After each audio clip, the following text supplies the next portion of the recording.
Alright. I am in build and buy for a reason on The Sims, so. Good evening,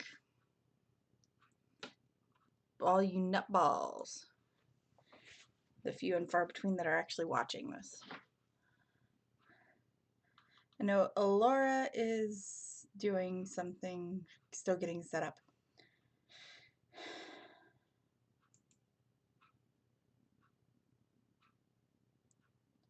But, yep, so.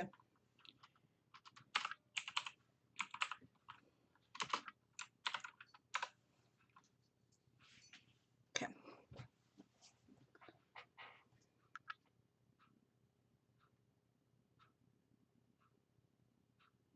Alright, so I need to turn up the...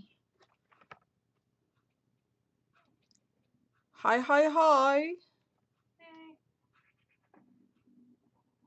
Right, yeah. Sorry that last week's video didn't have any audio except for me. OBS is apparently not picking up my desktop audio like a butt snack.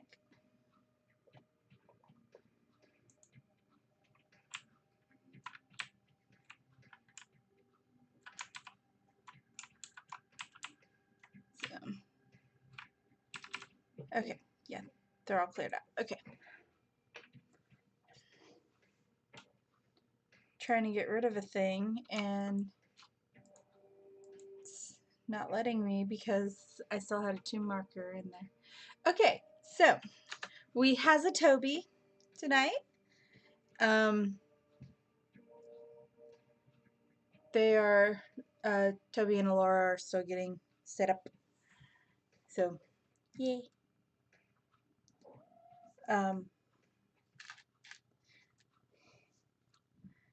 Let's see. I will wait until they get back, until I get on to officially do the.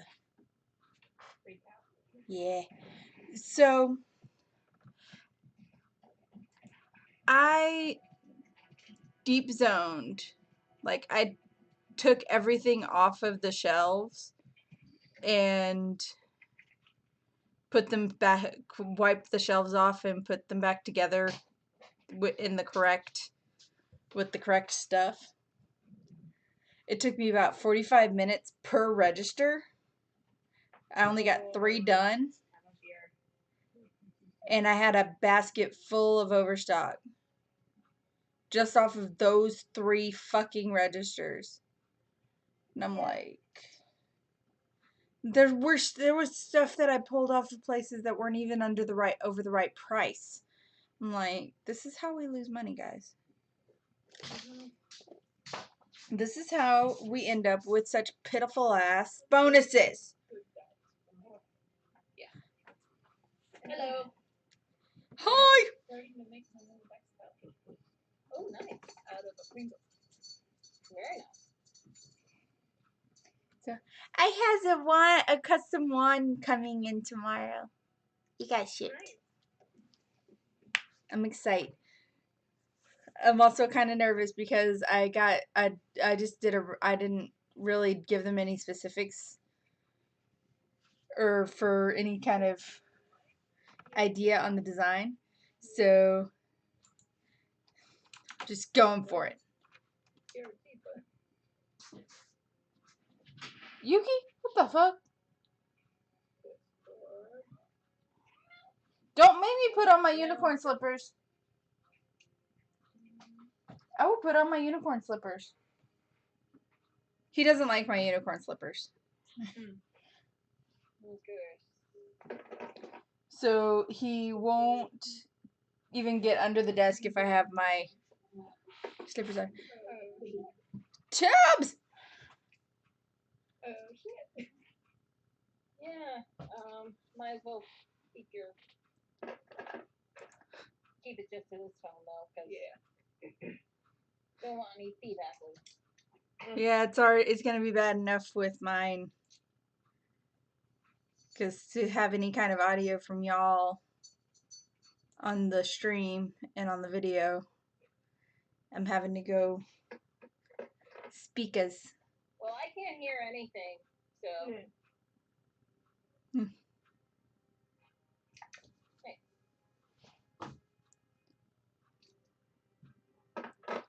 All right, so recap time, in particular for Tobes, because they have been unavailable. I'm not even going to ask what the hell that status is. What status? Huh? Toby's. Oh. I'm like, what the fuck? Any hoozles. So, we've climbed the mountain, gotten to the mansion that... It's chocolate roulette. Yeah, the chocolate roulette mansion that Ayana got. Yep. This is that. We were dealing with vampires.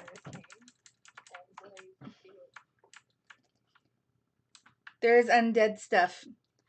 And a magic well that leads into a vault that has a currently unknown amount of money.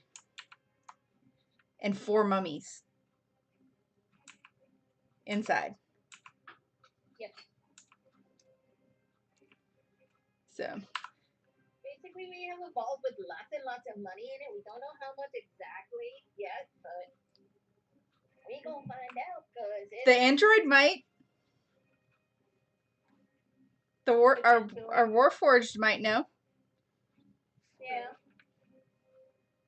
Which I don't think that you guys ever got her name last week, but I'm going to just say that safely assume she introduced herself, and her, as she calls it, designation is Brunhild.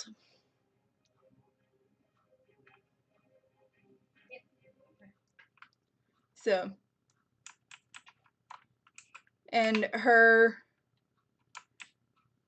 ability to fight, her knowledge of fighting and stuff is hidden. The chip is hidden somewhere in the basement. And as far as rooms go, we have made it to a sort of depository type area where gems and rocks and stuff got dumped. The workshop. And a room with a whole bunch of wolf skeletons.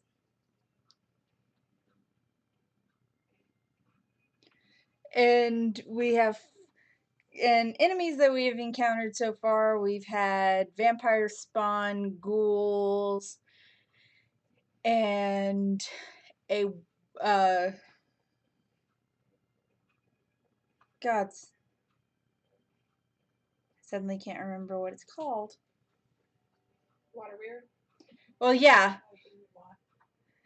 Anahita touched the water, and everyone got attacked by a water creature. A water weird. A water weird. And, there was giant octopus and clippers, so we're set for dinner in a night. Yep. Ayana almost died. Yeah.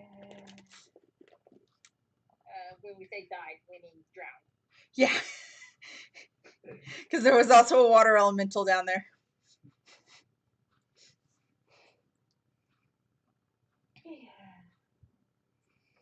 And I realize in hindsight that Candy could have polymorphed her into a water creature. But that's something that I realized in hindsight.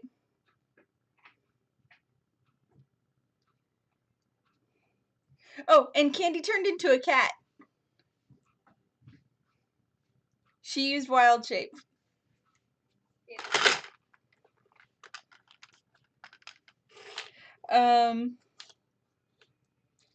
Yeah, there have been ghosts and ghouls and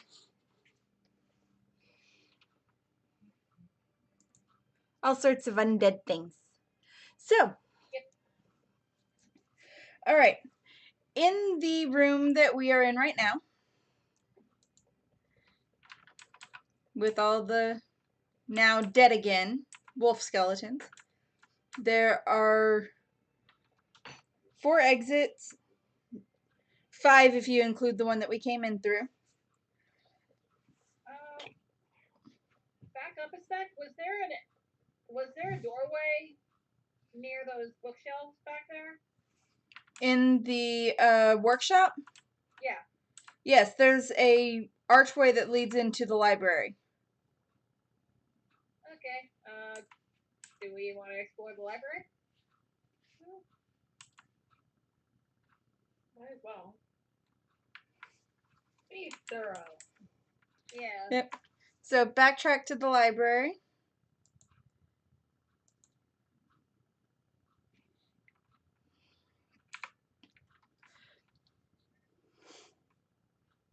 Yeah, so we make sure we do a full clear.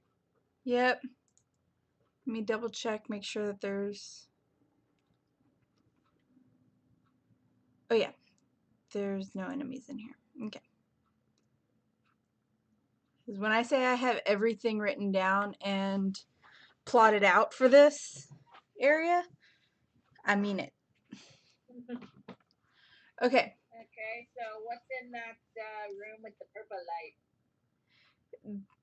In the room with the purple light is what you can't immediately see anything. There is let me describe the room real quick. I really don't like that when in homemade dungeons the Sims derps with the tomb rooms.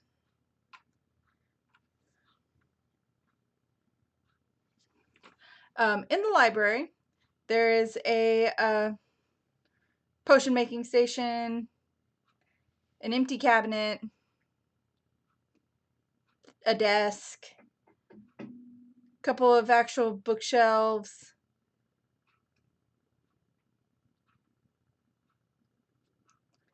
a door off to the side, almost hidden behind a bookshelf, or almost hidden beside a bookshelf.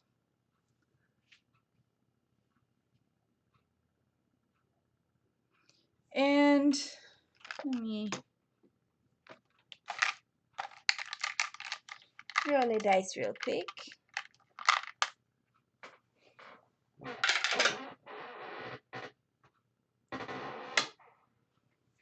Dice rolling. Not good. Look at this dude! Did she actually meow? Yeah. But it was like really short, little chirpy bursts. But yeah, she meowed. Aww. Maka doesn't meow, she squeaks.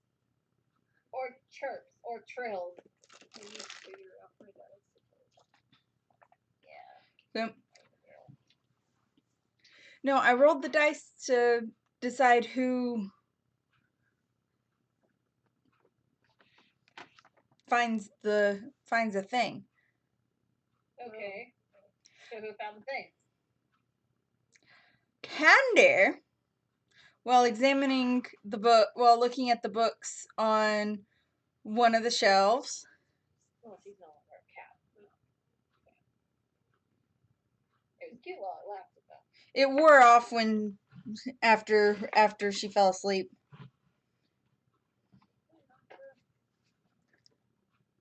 But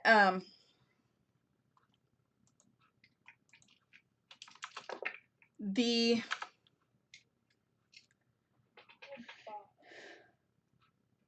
while Candy's examining the books on the shelf, she goes to pull one off, and the bookshelf like just creaks open, revealing a hidden doorway. open doorways everywhere. And Candy's like, hey guys, I found something. Nice. So, what did she find? What the hell is that? The little teddy bear in the corner? A teddy bear? No. Yes. No, it's teddy bear. Fine. Still. It's giving me weird looks. Also, it really is. There's a little hallway that is connected to the door that's actually visible in the room. It's like, why is there a hidden door when there's an actual door? Yeah. Right there. I would say don't ask me, I'm not the one who made it, but I am the one who made it. Yeah. Reasons. Explanation. The reasons, Mad scientist. Emphasis on the mad. yeah, the person who originally owned this house was kind of but on the builder side, Sims won't let you exit a room that has a book sliding door, a hidden bookshelf door, because the bookshelf door automatically closes. So if there's not an alternative exit, you are trapped in that room. Yeah.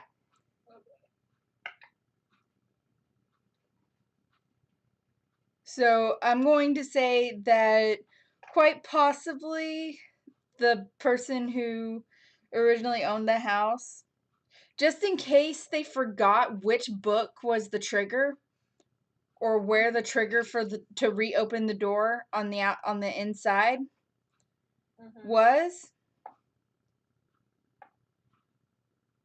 they put a properly visible door. They may or may not have intended to put like a hidden door that just swings, but they goofed and put a regular door. Wait, back to the teddy bear. Okay. Who wants to pick it up?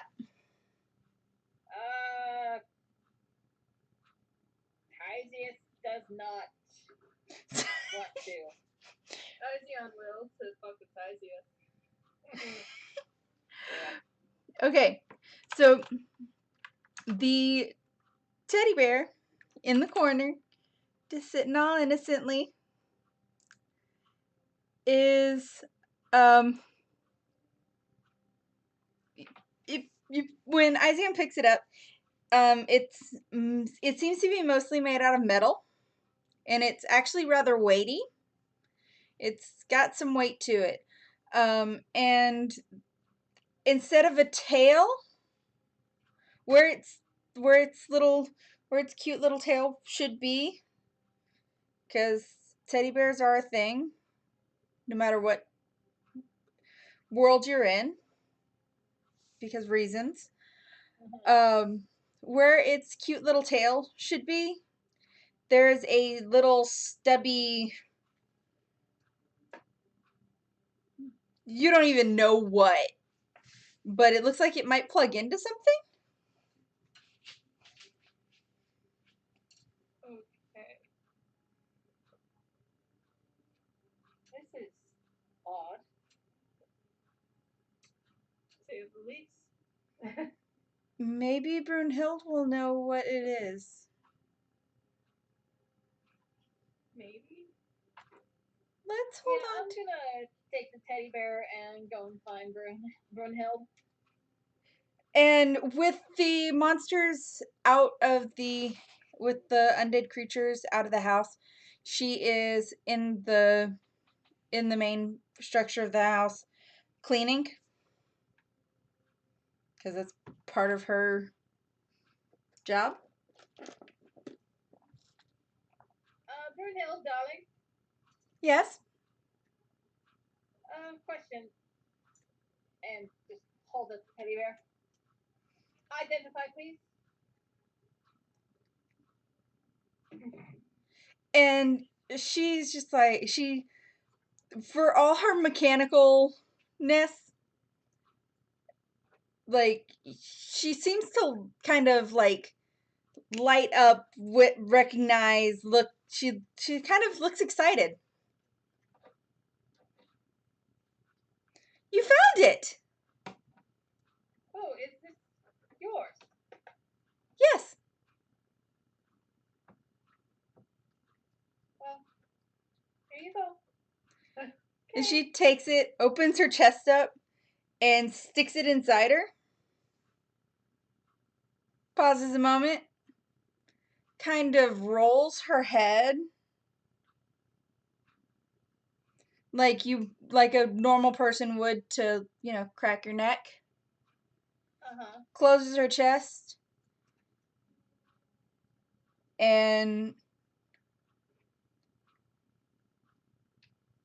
she just like, much better. Okay. If you need any fighting assistance, just call me. Glad to be of assistance.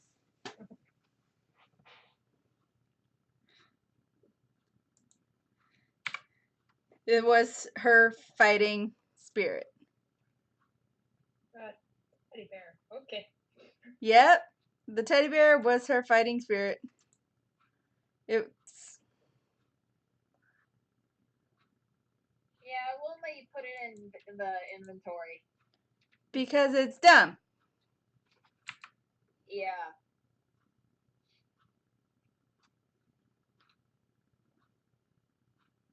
It lets kids have them in their inventory. Yeah. Dingleberry.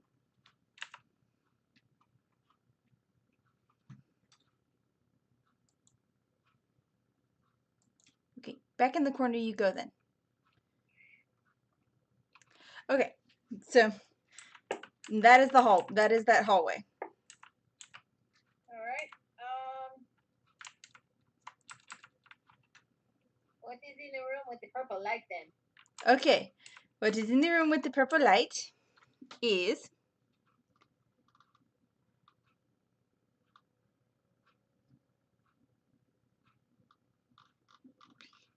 hold on. Let me double check my notes.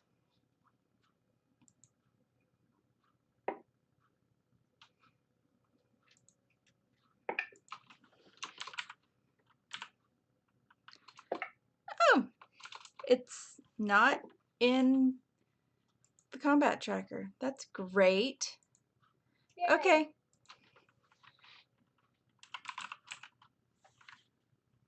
We'll just stick with the theme.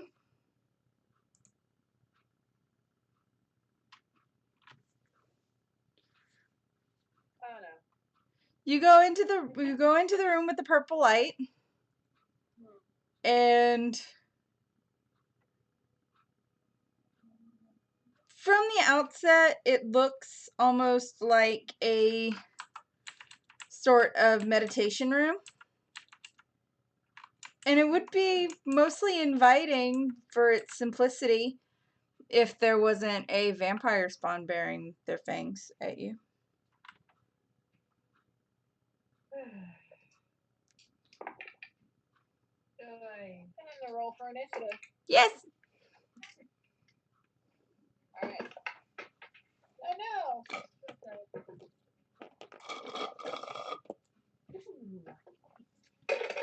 Wait.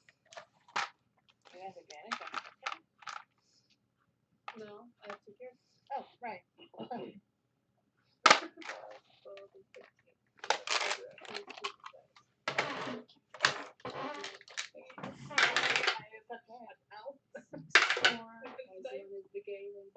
take the 9. Alright. Okay, initiative plus 12.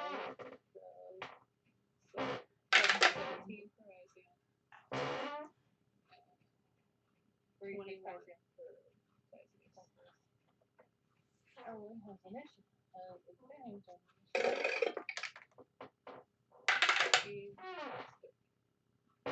What? Okay, Candy. What? You roll well. She rolled a nat 20. Ooh. Nice.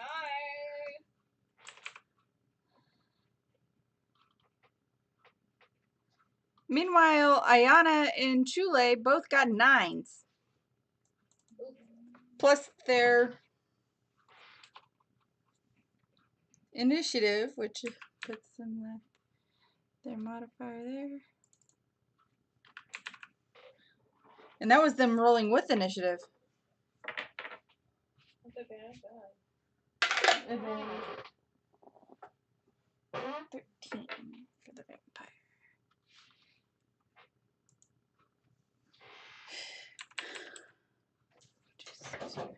Okay. Elwyn, 17. Anahita, 21. okay, Tysius, 21. and Izion. 17. All right. We're all just gonna share turns this round. That's what it looks like. Because top of the round is is Anahita, Tysius, and Candy. Okay. Well, who has the higher deck? Anahita is first on the list. She's got the higher decks. Okay. Alright. 2 plus 4 on deck.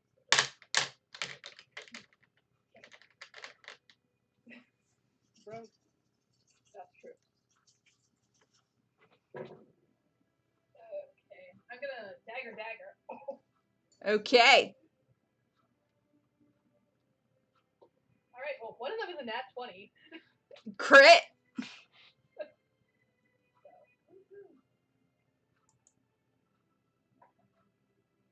Alright, so nat 20 is 10 regular damage and then 10 acid. And that's doubled. That's with the doubling. Okay. And your sneak attack? Yeah, don't forget your sneak attack. 11. Okay. The other one is a 24 to hit Hits. for 4 regular damage and 1 acid. All right. Anything else?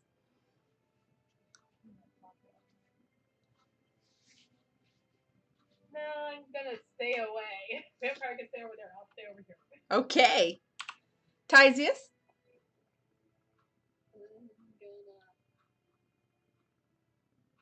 I'm a stabbish stab with my double bladed scimitar.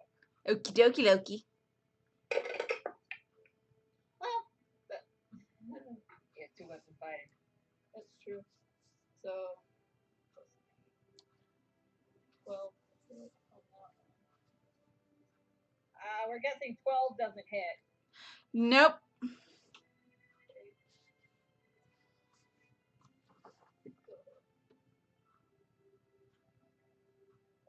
Attacks per action 2. That's interesting.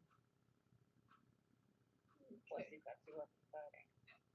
So I'm gonna yeet my big axe then. Okie dokie. Cause that didn't work. Yeet. That worked. That works. Nat 17 to hit. Yep. Okay. That'd be 8 plus 8.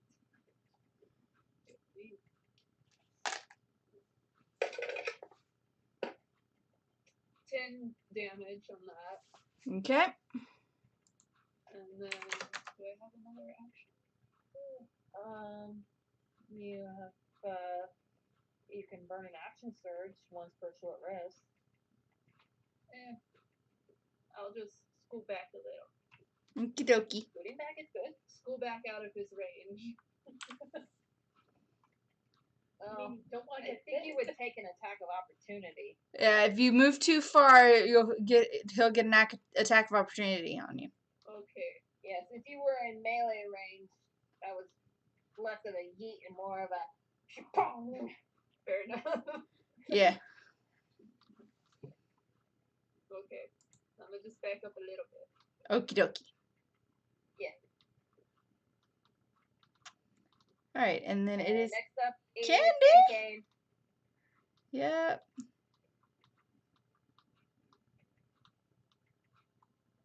And yep. She's gonna. Oh, it fails. Oh, it fails.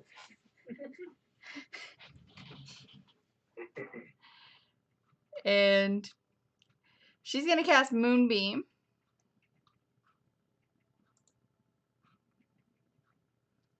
It failed its con save.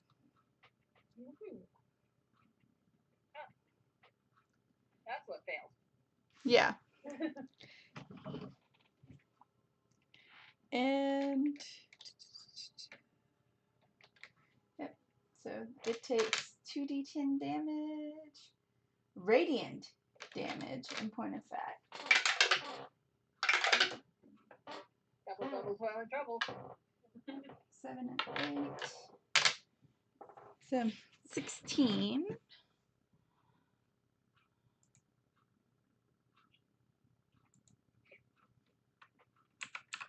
My way, we've got towels.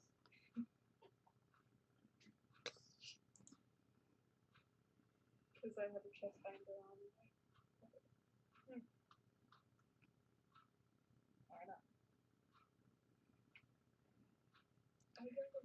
And yep.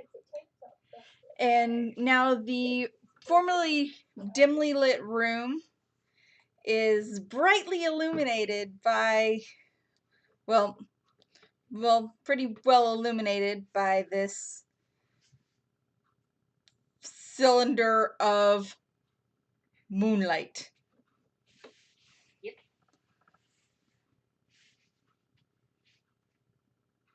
Unfortunately, she doesn't have sunlight, so. But radiant damage is doubled. Yep.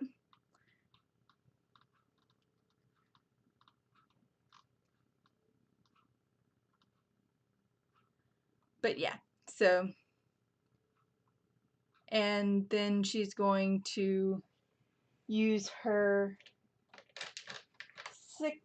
scimitar, or at least try to. She's gonna draw her scimitar and ready it. Nice. And then that's her turn. And it is Izion's turn. Okay. Okay. I'm a yeet my hand axe. Okay. Yeet. 19 to hit. Hits. Okay, not 6. 6. Yes. 7 damage. Okay. And then. Better than no damage.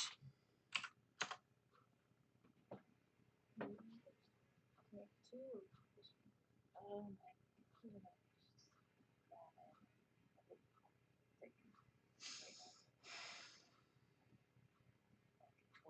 Yeah. Okay, then I'm gonna yeet my great axe. Okay. That'll hit. 20 to hit. Oh yeah. Dirty or nat? Dirty. Okay.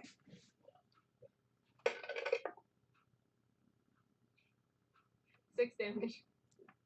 Still better than no damage. Yeah. Anything else? No. Okay. Elwyn. Okay.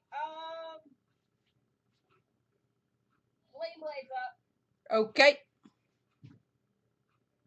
because I imagine it's still up from when it was.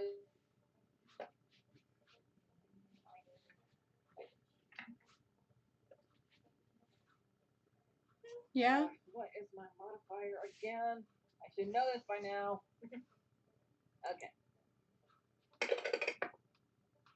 Okay, that'll hit. That's an 18. Hits. All right. 1, 2, 3, lady. For 11 points of fire damage. How you want to do this?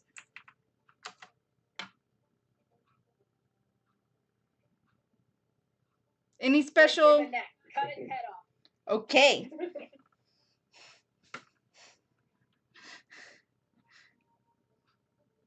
Like any kind of special.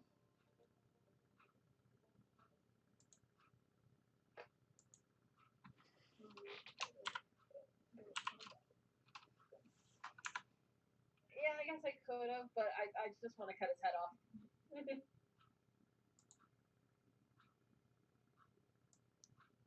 Yep.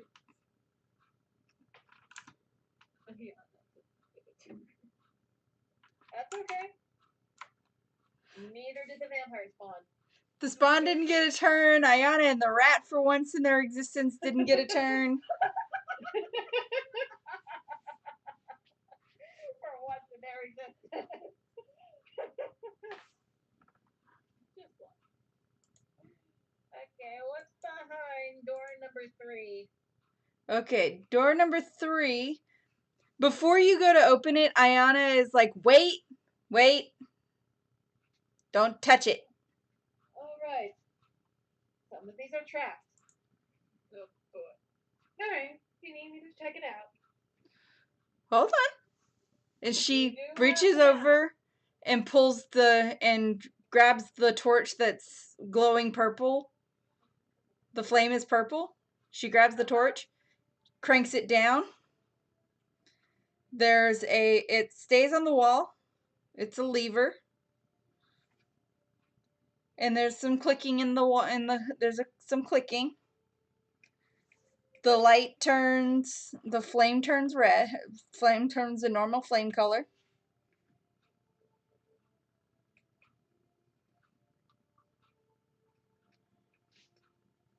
And she's like, okay, now we can go through.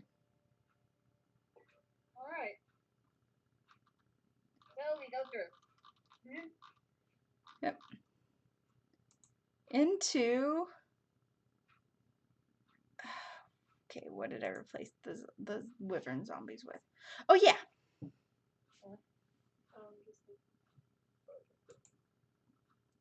Yeah, the original setup had wyvern zombies. 9 of them in this room. This teeny tiny little ass room. I'm like, no.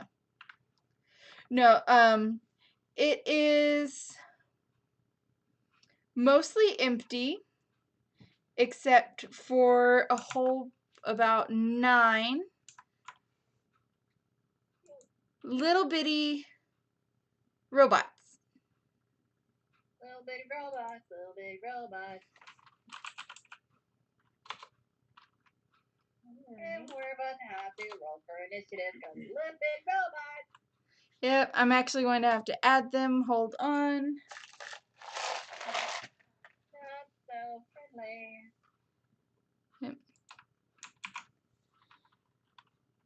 These are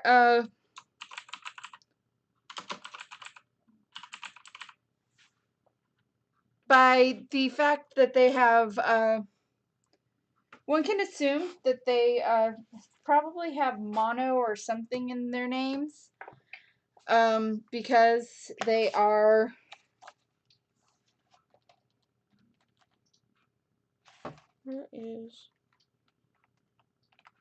because they have like a 5-page entry. They have like 5 pages because they're like 6 different versions. Oh, it's under one. There it is. Okay. Mudrones. These in particular are they have circular bodies and kind of wingy kind of feather dusters on the top of them. They actually look kind of cute if they weren't rusty, and when you go into the room they kind of chitter very angrily, like in a "how dare you disturb us" kind of.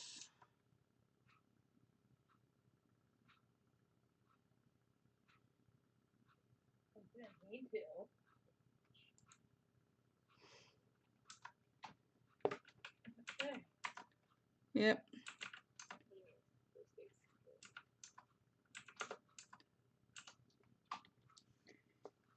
So roll for initiative. Yes. Nice.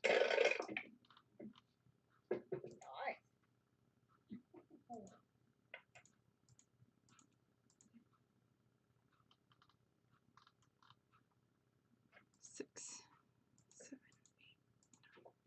8. Okay. So leave this open. All right. So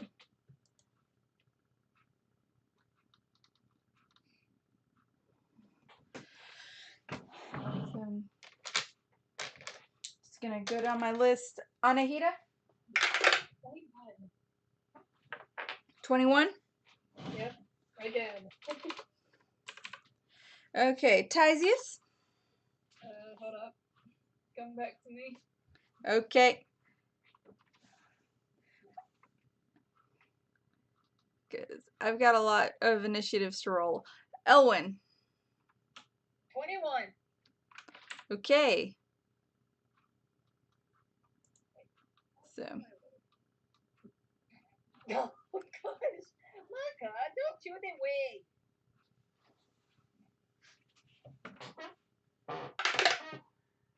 I'll take that 10 for.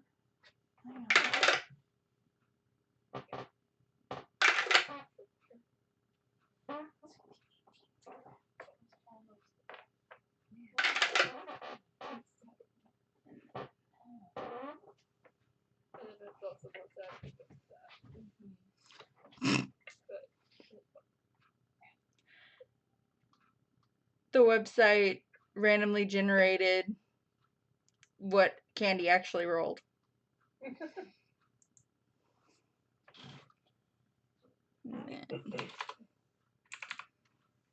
Ayana rolled low again. You are fired.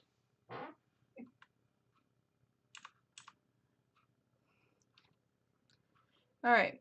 You got. Tisius is 19. Okay. Izion is 8. Izion is 18. Okay. Give me just a second to roll all of these drones. $12,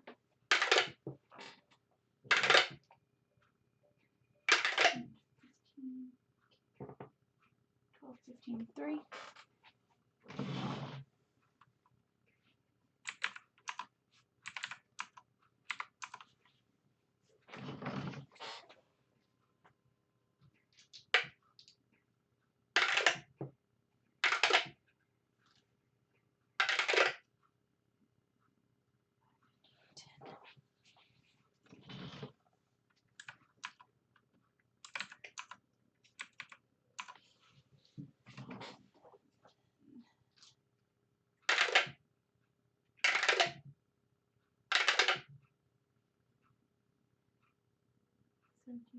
And 16.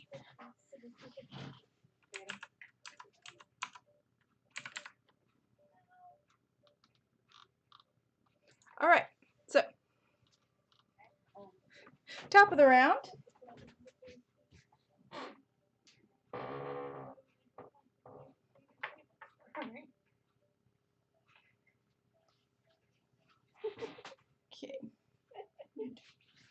really quick before I.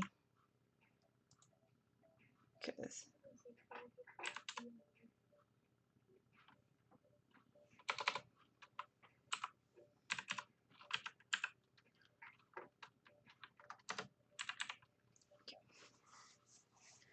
All right.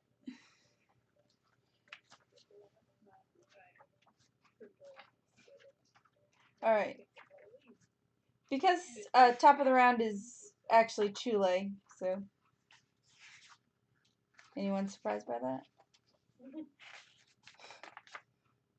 It was fun while it lasted, right?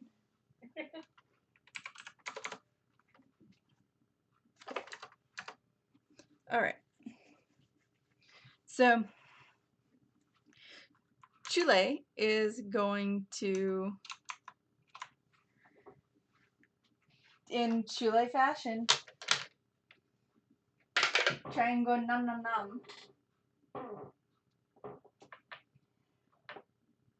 She succeeds in jumping off of Ayana's shoulder. And awkwardly landing on top of one of the monodrones.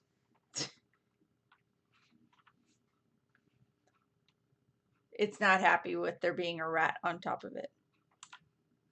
Anahita! Yeah.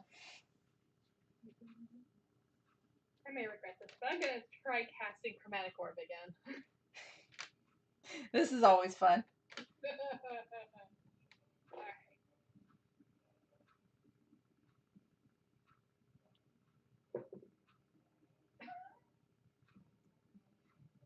I highly doubt a 7 hits.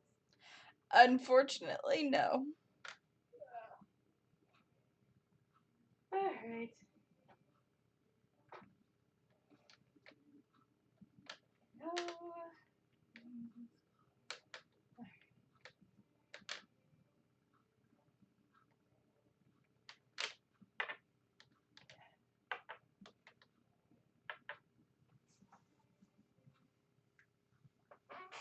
Anything else?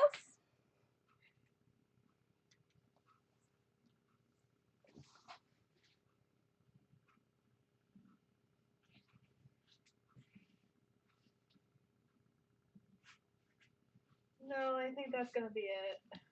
Okay, Ellen. Okay, I'm gonna jump right into the middle of them.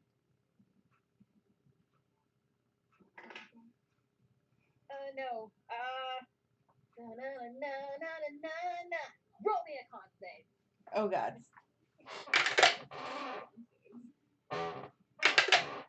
That's a one's a nat 20. Did I just hear nat 20? Yeah, for one of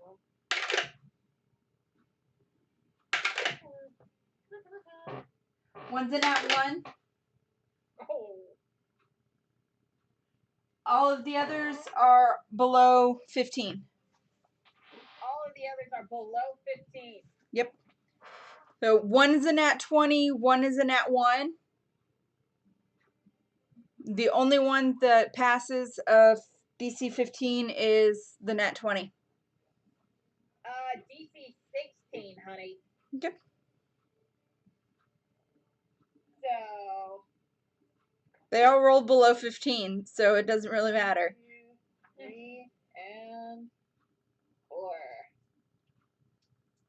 Alright, so I'm going to say that the one that got the nat 1, which was the 7th one in line, gets double damage. What? The nat 1 gets double damage. Okay. And the nat 20 gets 0 damage. 5,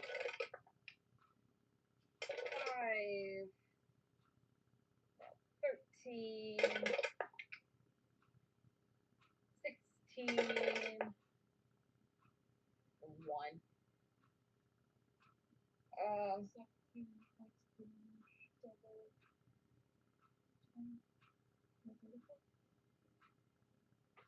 Yeah,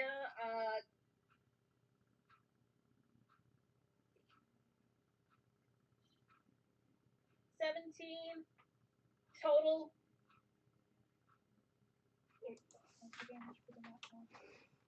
34 for the nat 1. half for the nat 20. Mm. So that would be 8 for those nat 20. That's a it's a critical save. Oh. Oh, never mind then.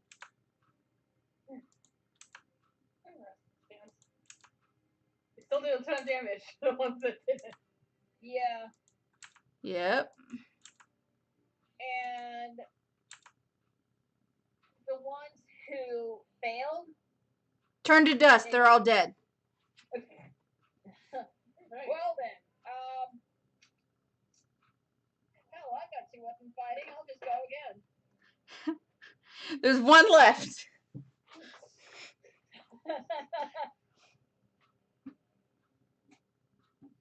Just boom, and 8 of the 9 are dead.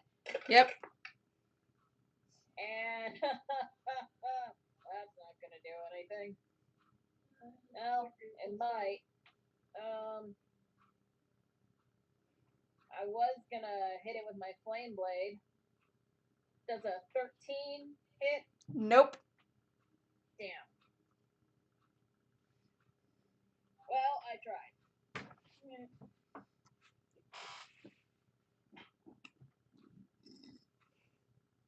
Okay, Tisius.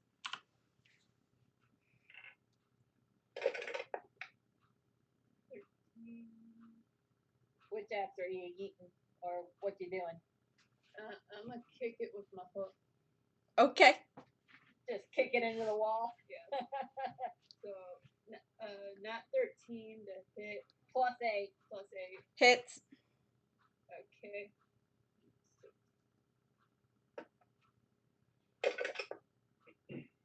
So, full damage. So, 11 11. points of damage. Okay, it did. Yay. Jeez. It has 5 hit points. It just Oh.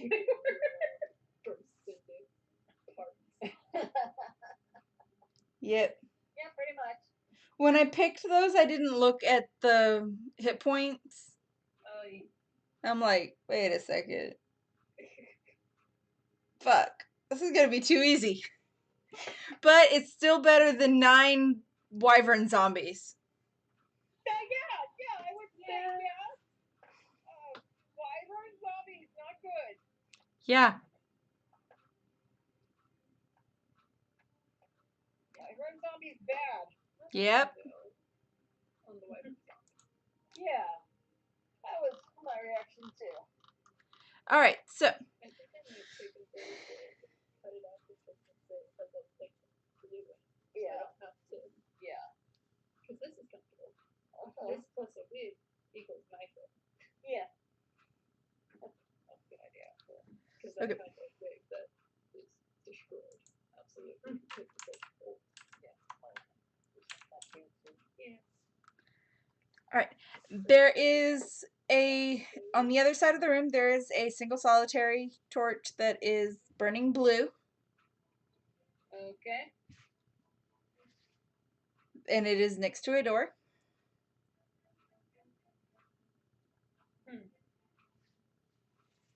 Do I guess go through and Well, before anyone tries to open the door, Ayana pulls the torch down and it changes Yeah. colors. And you're back in the room with the wolf skeletons. oh yay.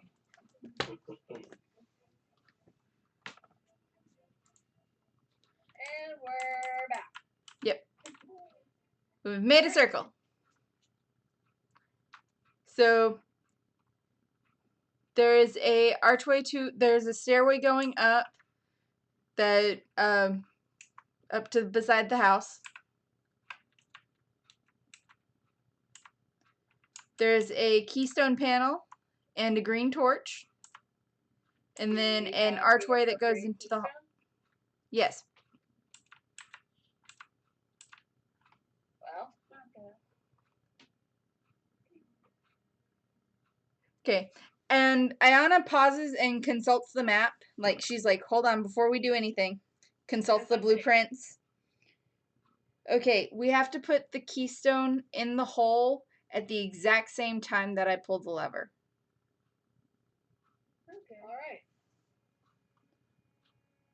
Hey, Ellen gets set up with keystone. Ready? She grabs the grabs the thing. Ready? 1, 2, 2, 3. 3. Click.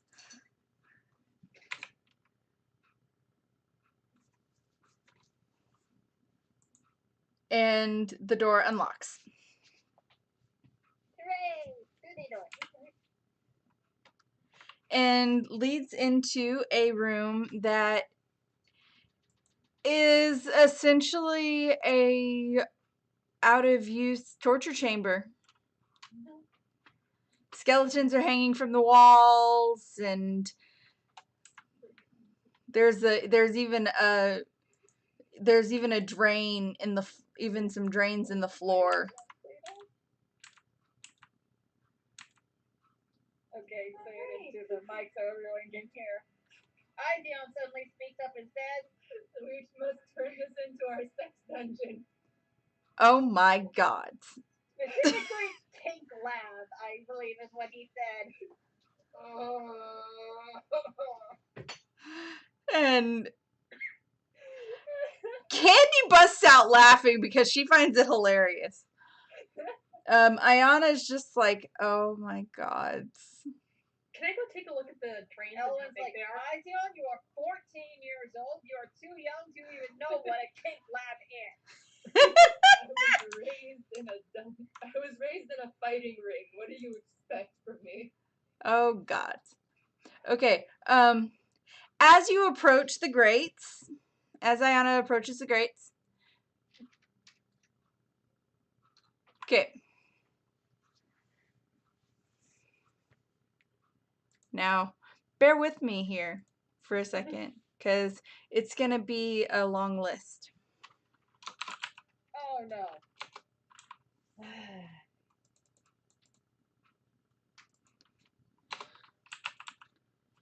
Not all of them are going to pop up at once. Yay.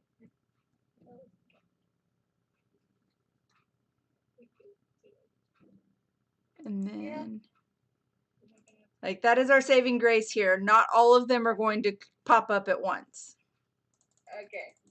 Not all of them are going to pop up at once.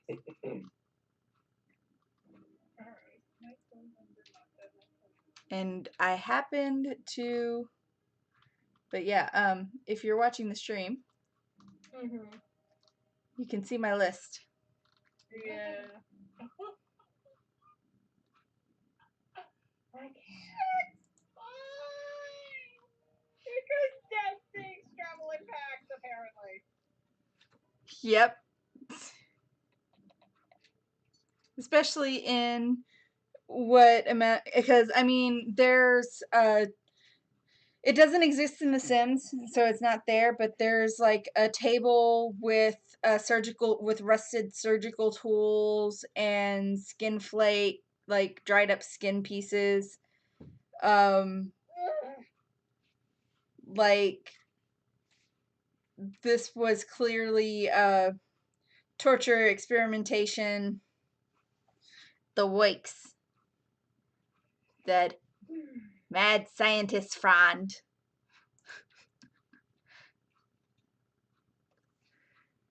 Okay, so this is gonna be fun. 1, 2, 3, Oh boy. 4, 5. I'm gonna go ahead and say Ellen called for Brunhilde. Yeah. And you're gonna make me add her to the. You have her stats, right? I have her stats made. I just don't have her in the combat tracker.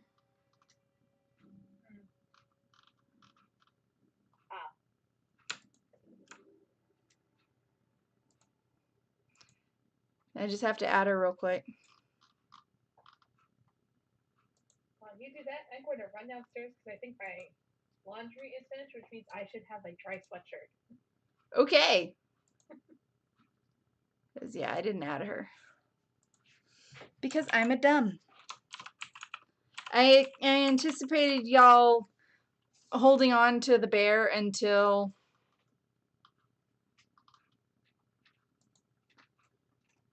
the end.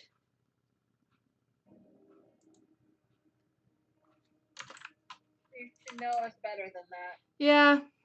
Yeah.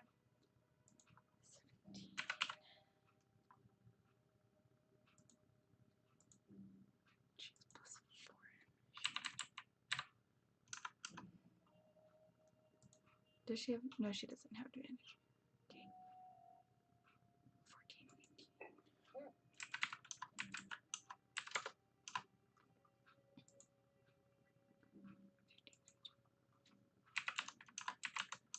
Oh, and it's fresh out of the dryer, so it's all warm. Ooh, nice. Okay. So, adding her. Okay. So, I need to.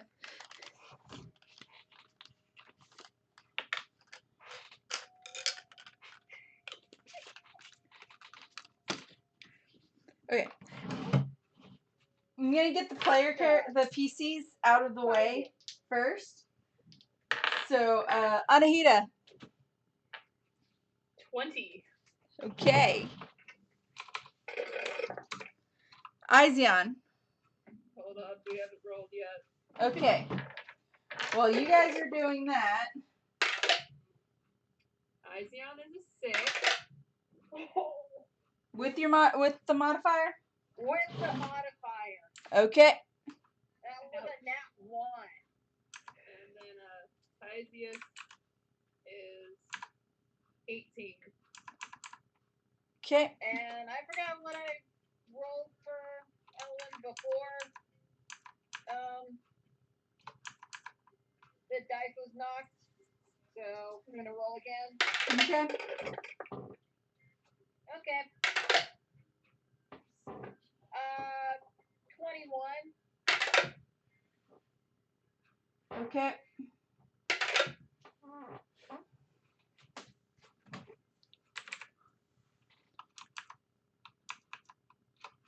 Okay. And then Troy has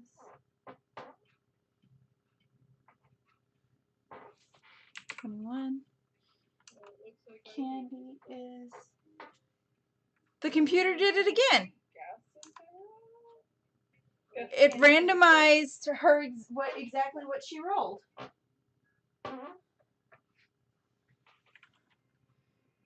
Good job, computer, you weirdo.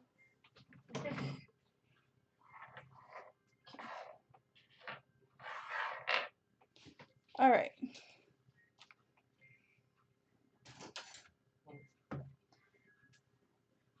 Two, 3, 4, 5, 6, 7, 8, 9, 10, 11, 12, 13.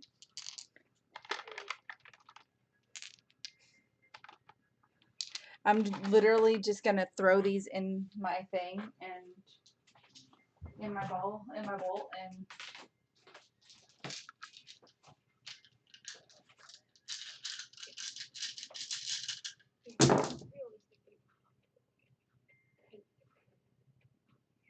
okay.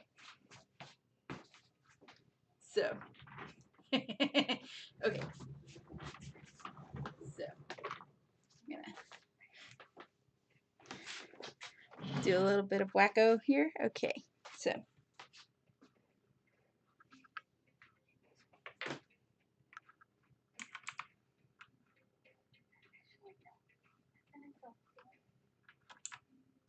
Okay, the dingleberry of the rabbit's eye.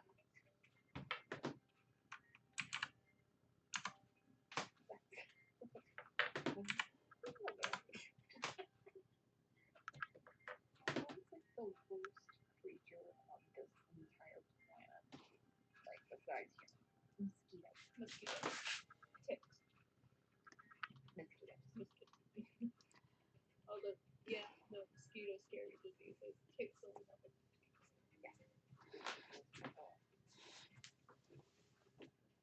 Mosquitoes, you never know what you're gonna get. Ticks. Pretty straightforward.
Okay.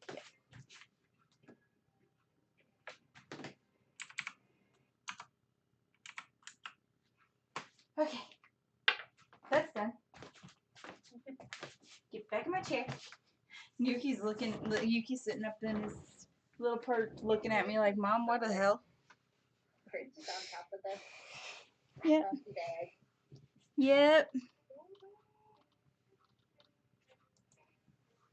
Okay. So, Brunhild is top of the round, sharing space with Chule, Elwyn, and one of the creatures. The first one that pops up. So, put these back in the drawer. Because I don't need them anymore for the moment. Not this damn mini. Okay. So, Brunhild is going to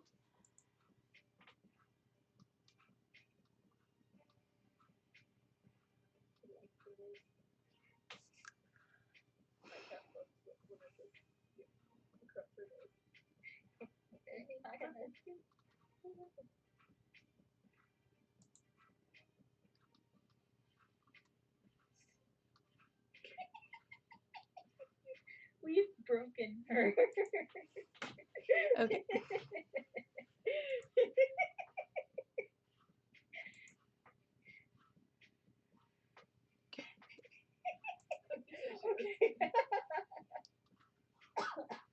Sorry, we thought we broke the maca. Aww. There she goes. She's back. And now she's biting. I'll be right back.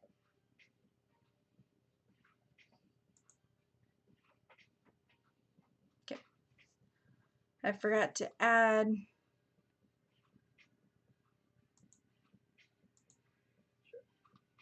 her.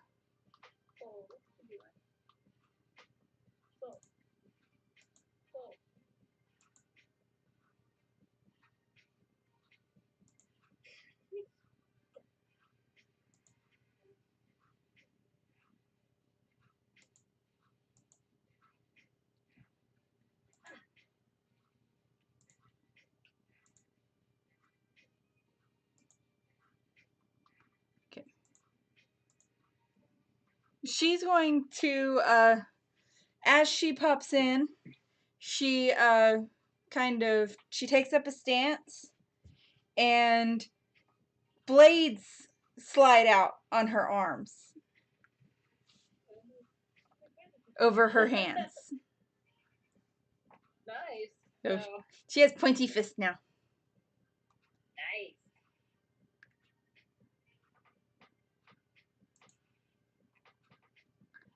So,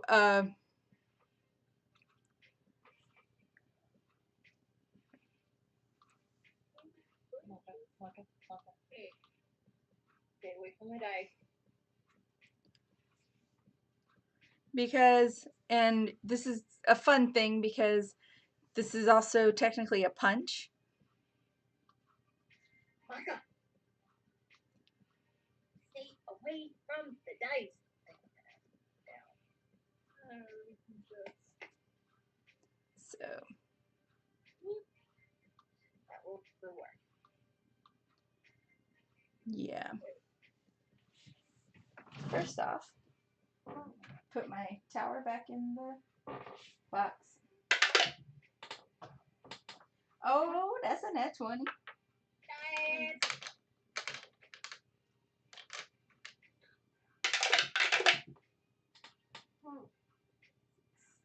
Mm. 16 plus 4.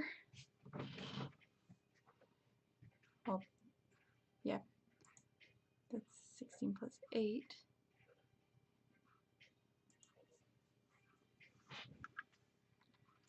So, yep, 24. And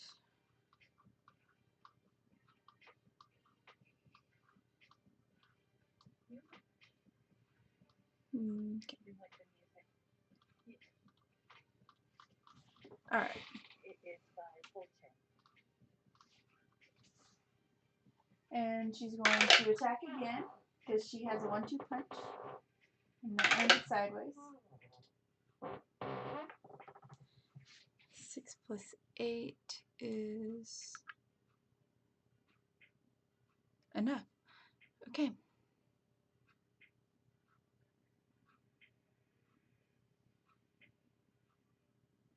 Yep. That is enough. Okay. So. Not much damage, but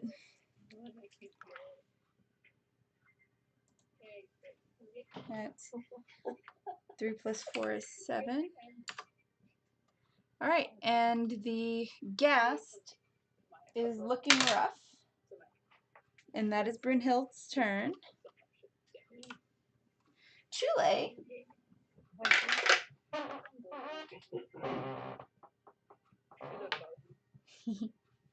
Chule is going to rush forward. Guys, what are y'all doing? They're playing with the cat. Okay.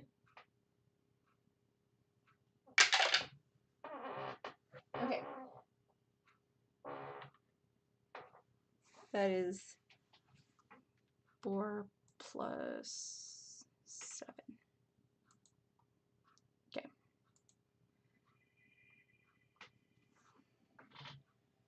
Chule leaps off of Ayana's shoulder and noms on the same the gas that Brynhild was working on. And it kind of just gloops through the grates. Through the grate? Yeah. As in like that, or more of just like Down. in? No. I can feel my thumb, damn it. Back up. Back up. Baka, stop fighting. Do I need to come out there? You might. You might. I'm thirsty, so I'm going to get something to drink. Maka, stop fighting. I shall return momentarily for Elwood's turn.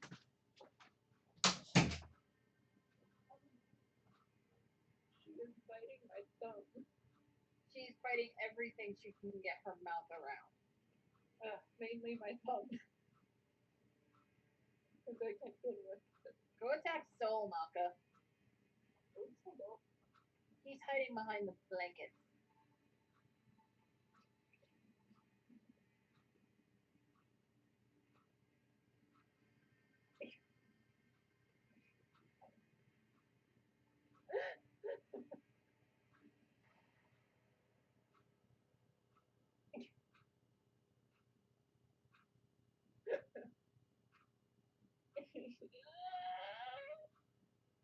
You like these things.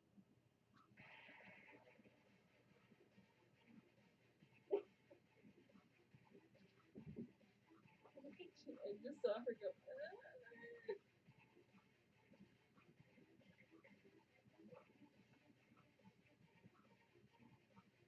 Some of my friends' snails. Yeah, I'm getting ready. Since I assume it hasn't been 10 minutes yet. Yeah, I'm just gonna roll my attack now. That's gonna miss. It's a nat 4. 8. Oh. Well, okay. Yeah.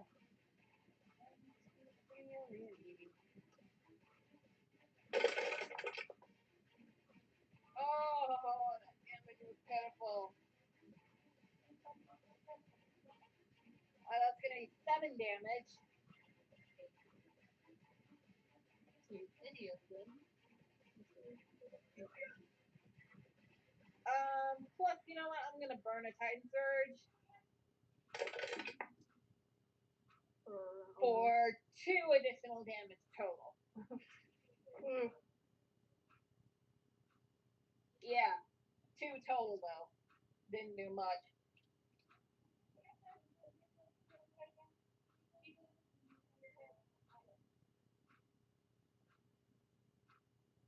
So it'd be 9 points of damage. 9 points total damage, yeah. Unless they're resistant or immune to fire.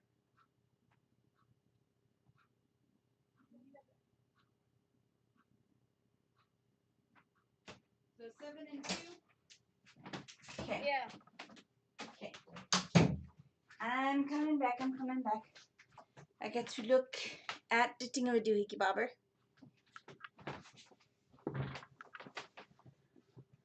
Okay. The ghoul is, because it's undead, okay. It is not resistant or weak against fire. So. But it's also not immune to fire. Yeah. That's good. Going again. Okay. Burning an action surge. No, wait. I've already burned my action surge. Damn it! Not 1. That's a nat 1. Mm. My foot gets stuck in the grate and I fall. Oy. Yep. Or, no, my foot just gets stuck in the grate. Okay. And bonus action. To get out of the grate. Gonna pull myself out of the grate. Yep.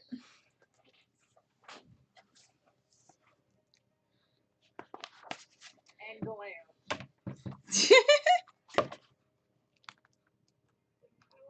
Fortunately, depending on how deep your foot got stuck, you did not touch any water or anything below. I'm gonna say no.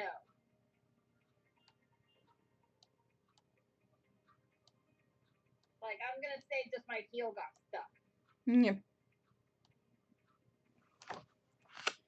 But either way.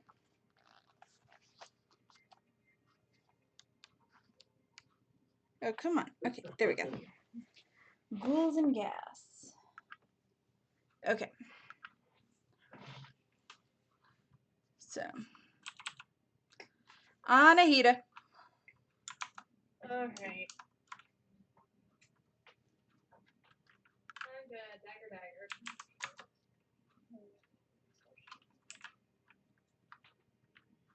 Starting with the one that's closest to me. Okay.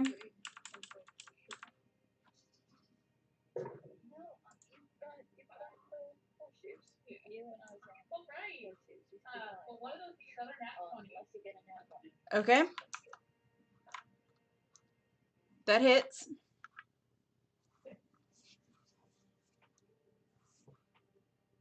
That one is 8 regular damage and 10 acid. Alright. It is dead.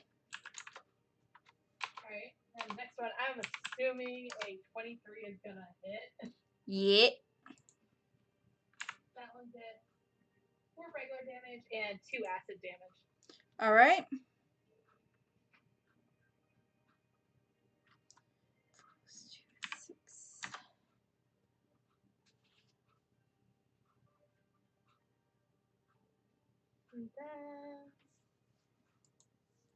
And sneak attack since it hasn't had a turn.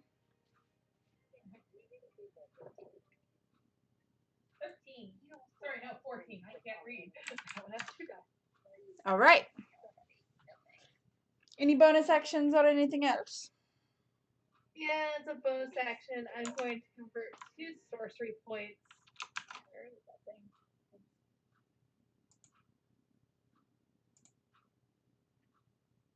Into a spell slot, so. Woohoo. Okay. Okay.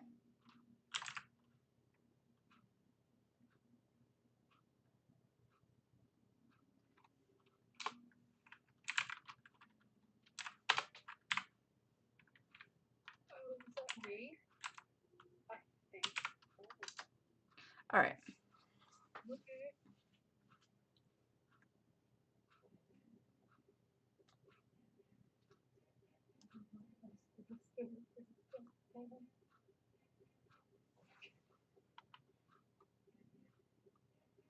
Alright. So.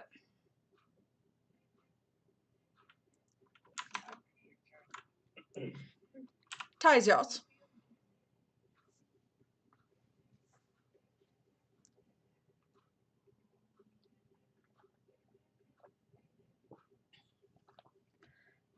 It is Thysius' turn. Okay.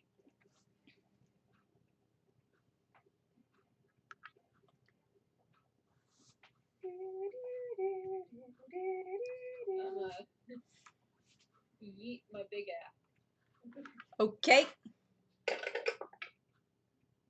That'll hit. Oh yeah, nat 19 plus 9. Yeah, that'll hit.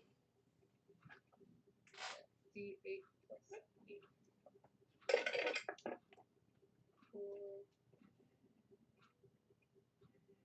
12 points of damage. Alright. And then I can call that right. Which, by the way, they are appearing one at a time. As you kill one, another pops up. Okay. Did I just kill one? No. Okay, then blink back and do it again. Okay. That's a little less impressive. 12 to hit. Misses. Okay. Wait a minute. I rolled 12 last time and you said it hit.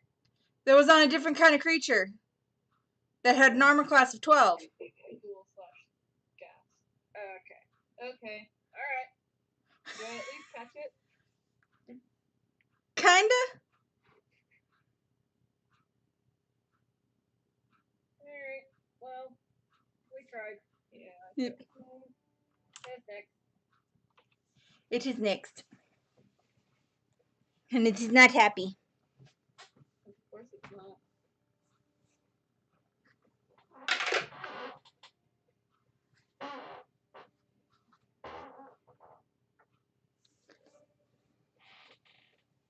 And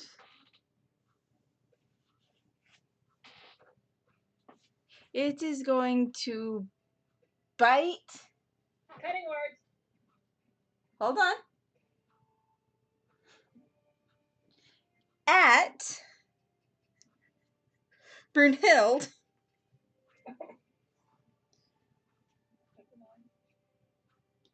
And it. Well, it actually tries to bite the rat. And she is caught in its mouth, but it's not doing any damage. Its tooth is caught in her chainmail. Huh. That's unfortunate for the gas and for the rats. Yeah.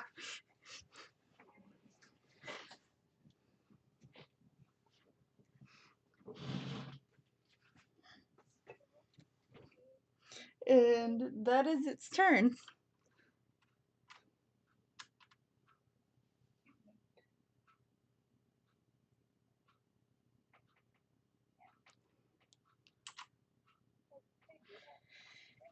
Unfortunately, another ghast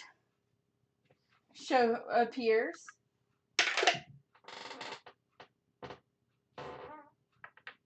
It tries to bite Brunhild and busts its teeth.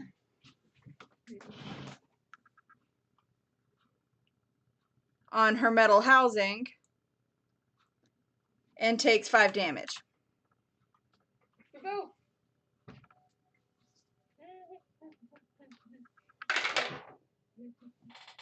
Yep. 5 damage.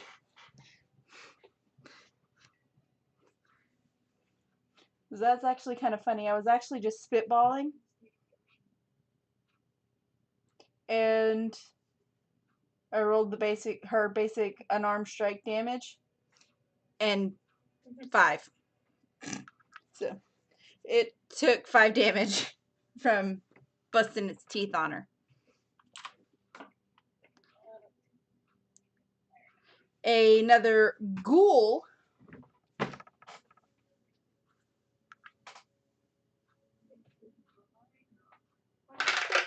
appears. Goes at goes for Tysius. Cutting words. It misses. Damn. I will get to use it. I will.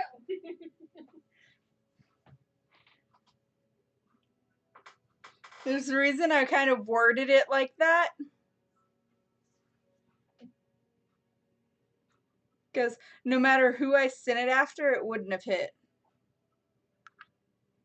Can't get its attack high enough. It didn't roll high enough.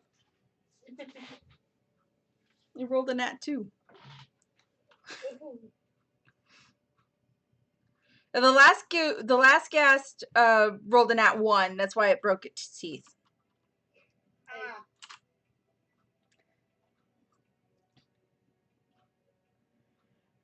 Ayana is going to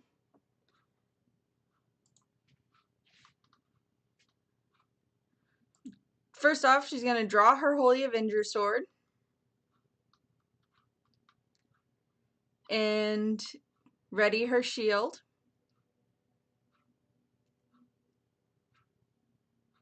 But she's going to cast Word of Radiance.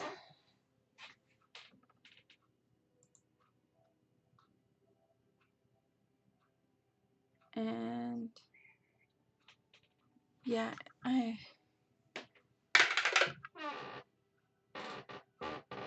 it fails its con save.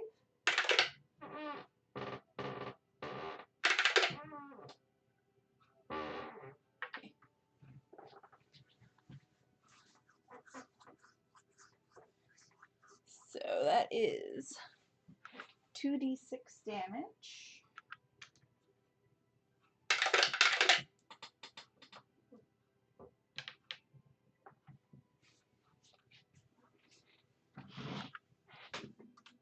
So, all right, the ghast that is holding Chule turns to dust. I'm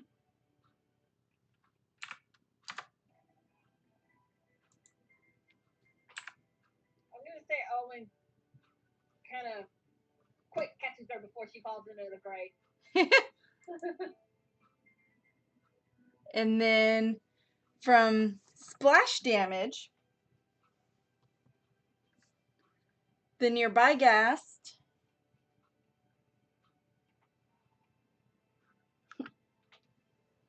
takes 6 damage.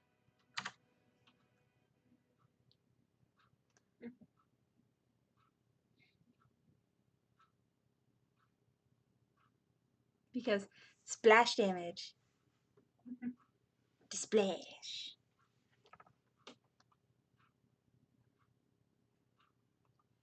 And then, because funness, it's a cantrip. We're gonna do it again. Oh, that's a crit fail. They both fail.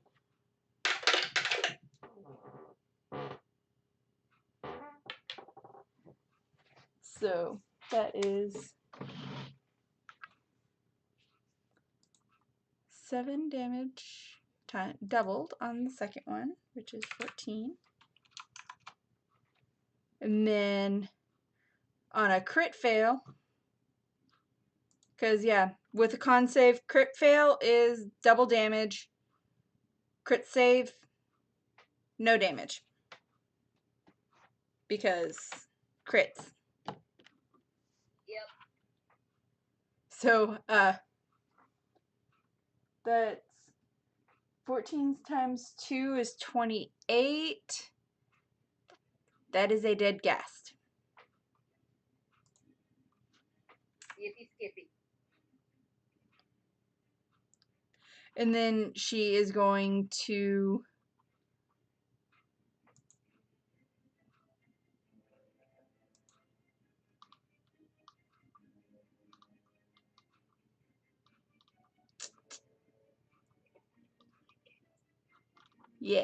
use her bonus action to summon up her Rathead spiritual weapon. That is 14 to hit. That hits. And does 8, 6 plus 4, that's 10. And that is another dead ghoul. And that is her turn.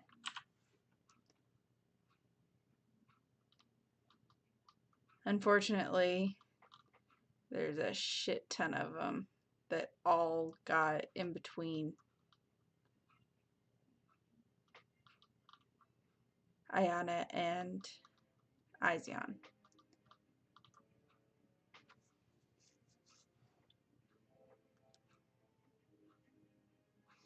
But they're not all that strong, so hold on just a second.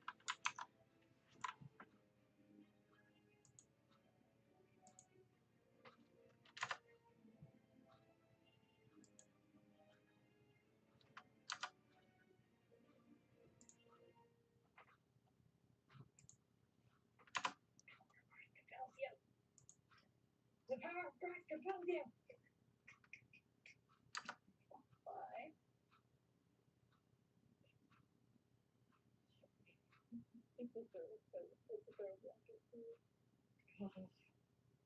There's also a thing called cat food. I have a plus the other. Heard of that one?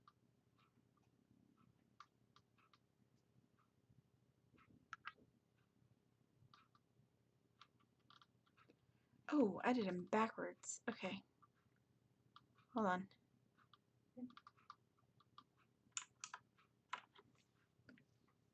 Because I had intended the one that got more XP to be the one that had more of them, but oh well. Okay, so right. Double checking my count real quick. Hold on. Alright. So there's one gas left in the initiative.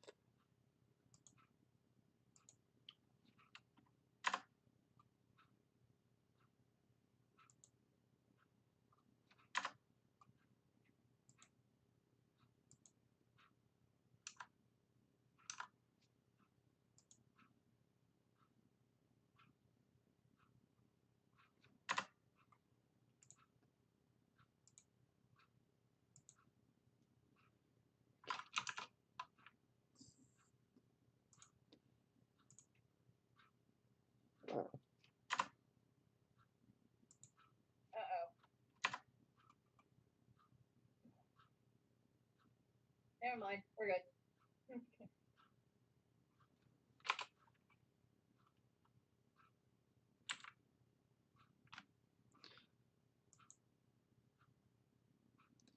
Okay, hold on.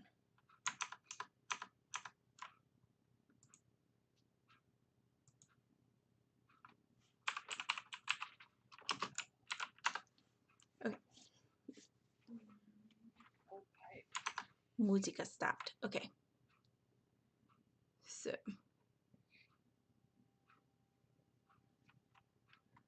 we've killed 3 of these so far.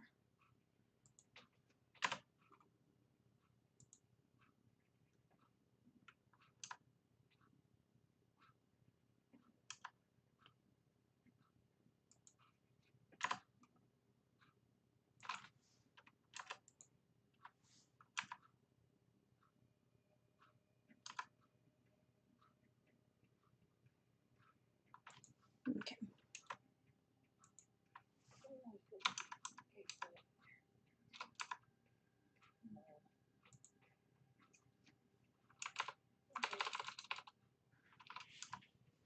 All right. Sorry. And then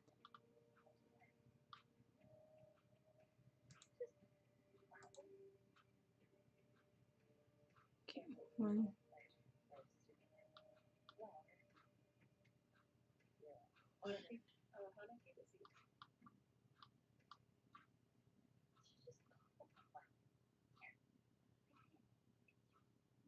Two,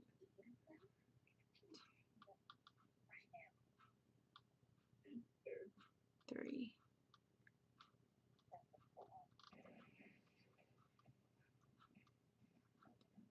Okay.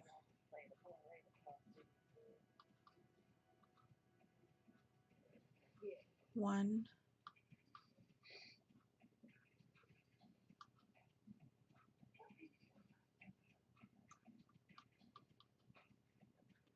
2. Okay.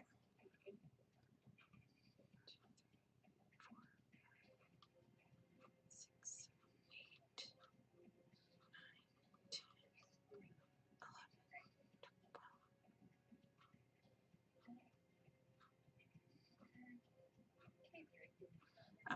11. Okay. Yep.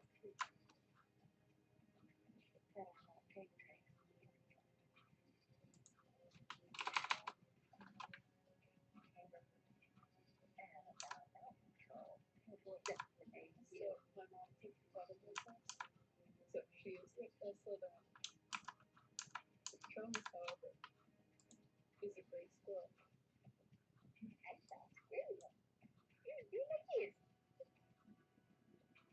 Also, Yes. I only got one of those dead. Okay.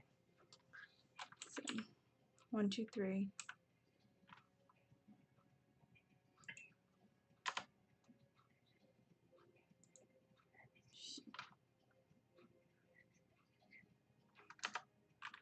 Okay. All right. So, all right. Back into the fray.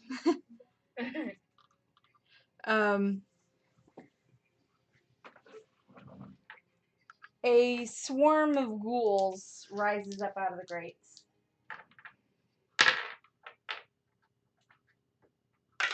Swarm is about to come up out of the grate. I'm sorry, what? Hey. Well, there's 1, 2, 3, 4, 5, 6, 7, 8, 9 individual ones. Can I burn the rest of my Titan surges for a channel divinity? Sure. As they all come rising up out of the grate. It's like, oh fuck.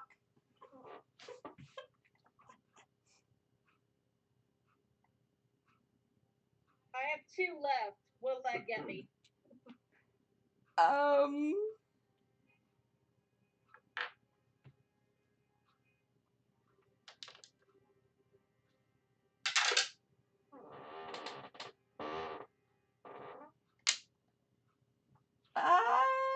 gonna say, I said there are 8, right? Yeah. 1, 2, 3, 4, 5, I have 6, 2 Titan 7, surges 8. left. If I burn them all for Channel Divinity, what guess? I'm working on it. Okay. In the divine energy that you channel in a panic, you burn both of your remaining Titan surges, and 3 of the ghouls turn to ash.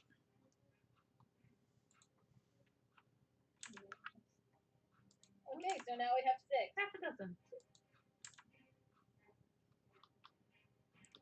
Yep. And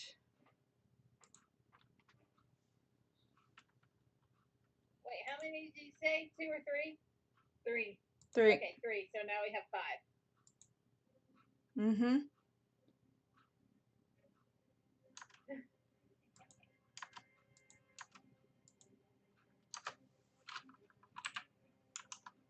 Okay.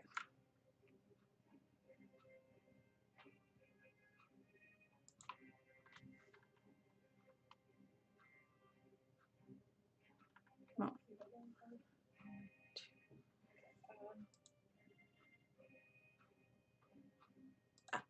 I only deleted 1, 3, 2. Okay. All right, so we're down to 5. And since they share an initiative, a couple of them share an initiative with Ayana, she's going to burn an action surge. And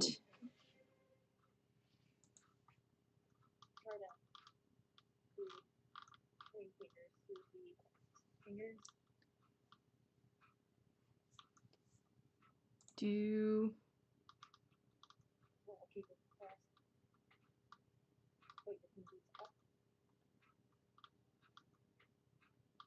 okay. Action surge. And this is a cactus.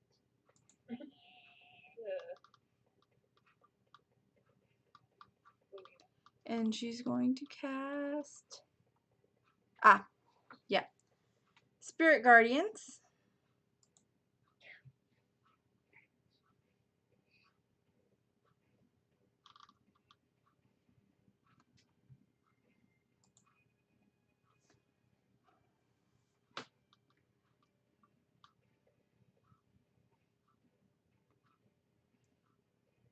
And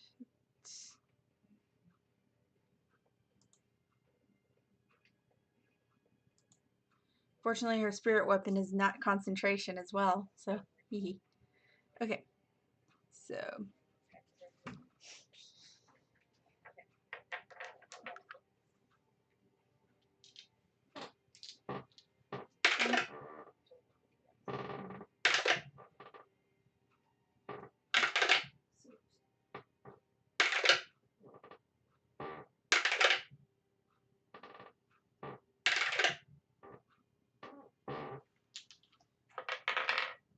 two of them take half damage.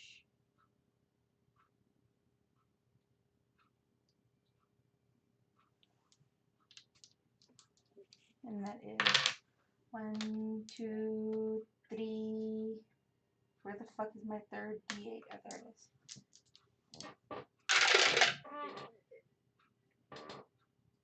4, 5, 8.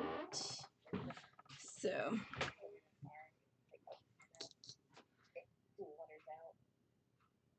This is Garrison.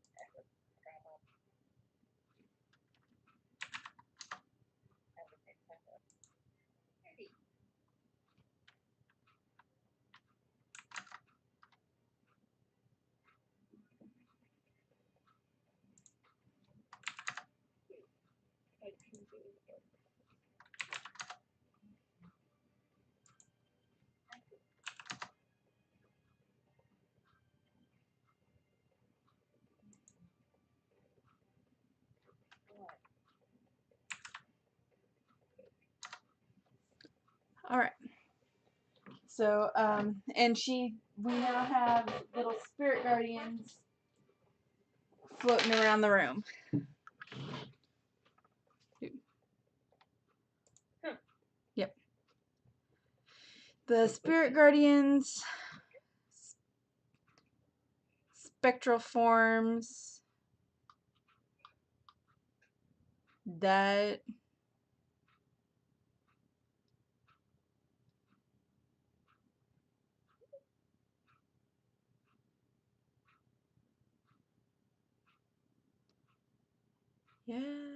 okay. Affected creatures, damage, or beat as high. Okay. Must make a wisdom saving throw. Alright, so this ghoul already failed its attack. So next ghoul also fails its attack. And fails its save throw, so it takes an additional 88 damage.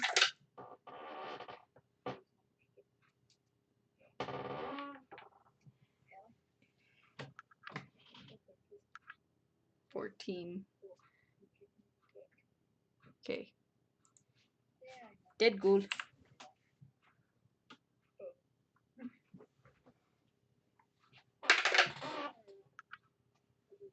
Okay, that is a crit save, so takes no damage at all. It's a crit fail on its attack, though.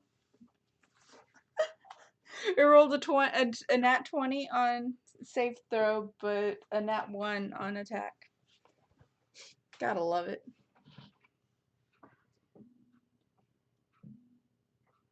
Alright, so the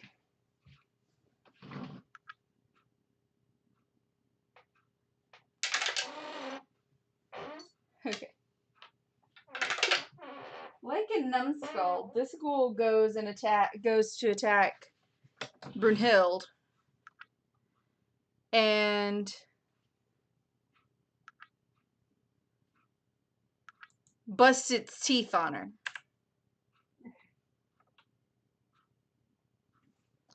So Another nat 1, huh? yep. Wow. Alright. So hold on.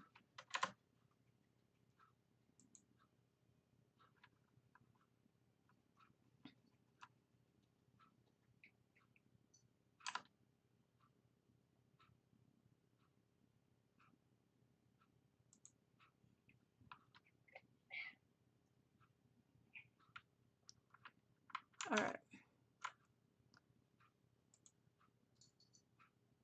So 1, 2, 3, 4, 5, 6, 7.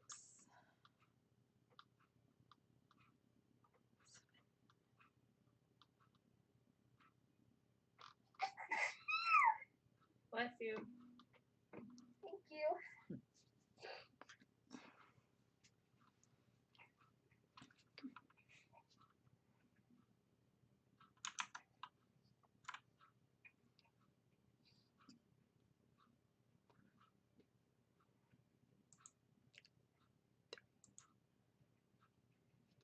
Five, 6, 7. Okay.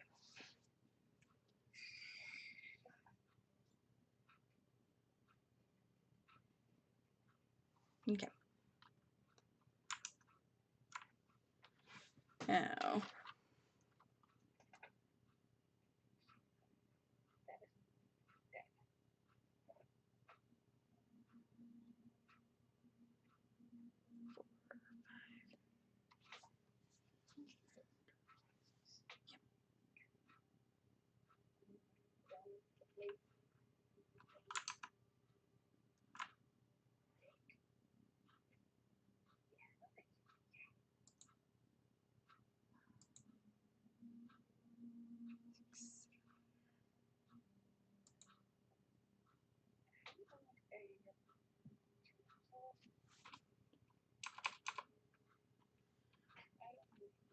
It's only 6, so. Okay. Alright, so next school fails its save. 4, 5, 6.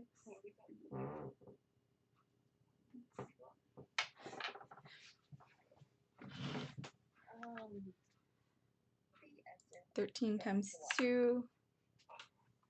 Disappeared ghoul. All because it failed its save in a radiant space. This one passed, but it still takes damage.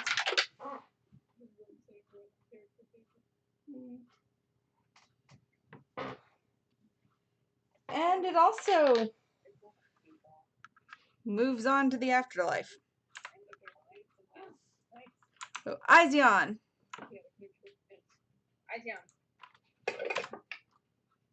I'm gonna kick it in the dick. Okay. Closest to me. 3. Which one's closest to me? The only one that's active. Okay, I got a nat 19 plus 8, so I'm Hits. gonna kick it in the dick. For 7 points of damage. Okay. You'd be And dead. Just for shits and giggles, do it again. And just for shits and giggles, I'm gonna do it again. Okay, I mean, you're gonna hit the grate, but I have the shoes. Or I have the... yeah, Or is it dead? it's dead. Oh, okay. Gonna hit another one then. Yeah. Same Yep. spot. Okay. So, 11. Okay, so I got a 19 on that one. Yeah. For... 5, 6. Yeah, 10 points of damage. Okay.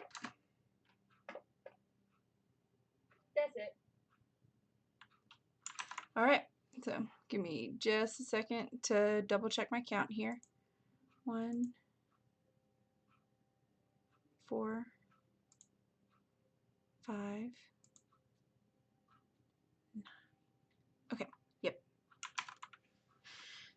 All right. So that's your turn. The next school. It is not happy. But Considering it just got kicked in the spectral dick. yeah. And what is the DC on that? Is a DC 15 whiz. Okay. So it barely passes. But from starting in oh shit. Almost max damage. Okay. So that's 20 doubled. It's 40. Just by virtue of it starting in its turn in the same room with the spirit guardians. It'd be dead.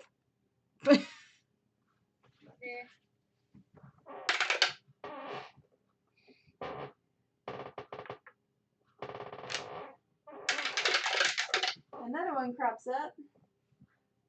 Fails its save. 7 plus 8 is 15. Times 2 is 30. Does not die.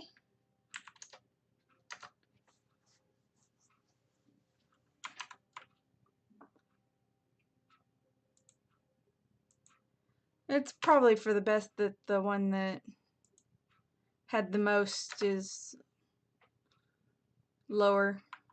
But alright. So it is going, now that it has barely survived being attacked by the spiritual weapon, by the spiritual creatures, it is going to 4 plus, it is gassed. So 4 plus 3, that does not hit anybody. It's going to attempt and fail to attack Izion. But, like I said, failed. So, that's turn. Candy.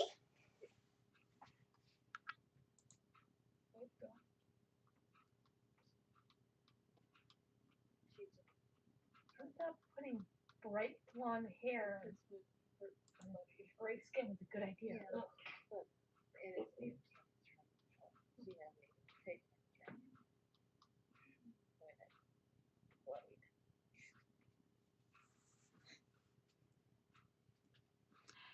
Candy is going to. No.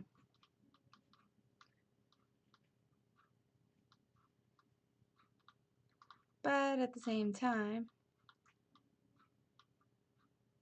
yeah, why not? I'm gonna probably recommend taking a long rest here in a minute, because this has been exhausting. Yeah.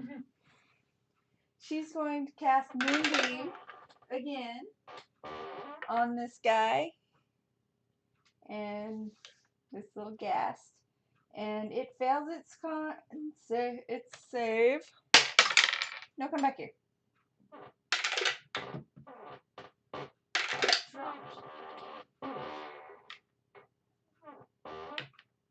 Okay, that's 10 times 2 is 20. And it just gets zapped out of existence. Hooray! Finally. And let's see. Another one. Hmm. How many are left? Just one. Hooray! And she's going to use her scimitar. Attack and fail. Well, maybe. What's her modifier?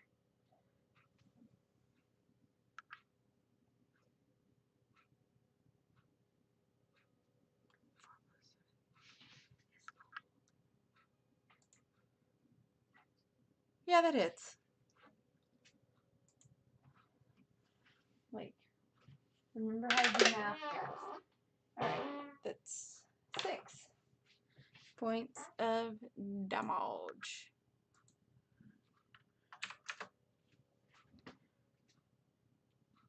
And that is Candy's turn. Okay, and she got the ghast.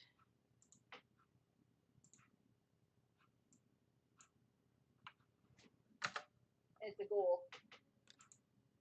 Well, the one that she killed was with the moonbeam was a ghast. Okay. So many. Yeah. 2, 3, 4. Okay. Yep. And it is now the last ghoul's turn. It failed its con save, so it takes full damage.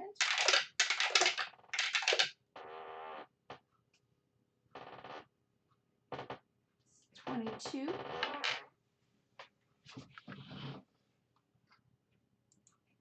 Points of damage.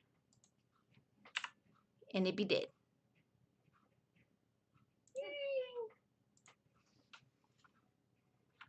And I say we take a long rest. Yeah.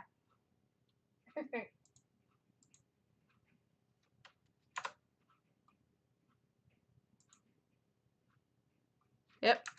Have some giant octopus. Yeah. Go back up to the main house and on the stove, over the proper stove and everything. Avoiding the bed that needs to be burned, but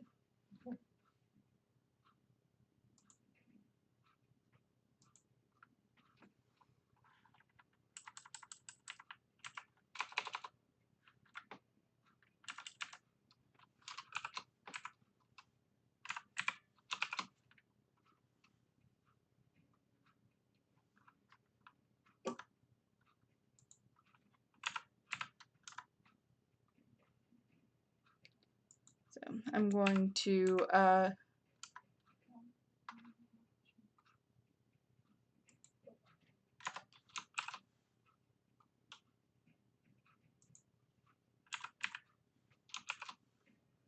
say maybe take a IRL 10-minute break, stretch legs, and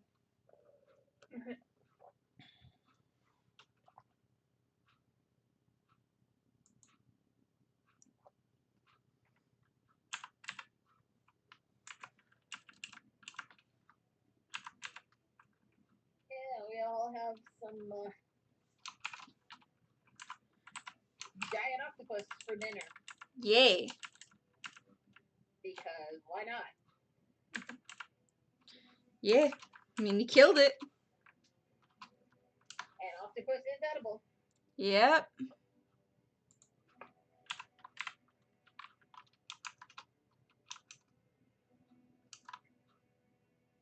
I know from experience, octopus is edible. Mm-hmm. Yeah.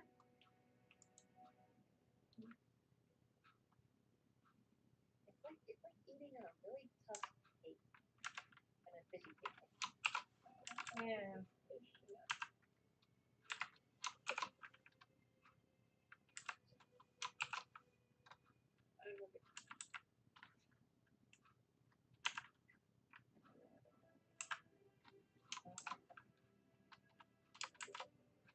Okay. For first, I want to say 17 years of my life. He absolutely refused to eat bread. Hated it.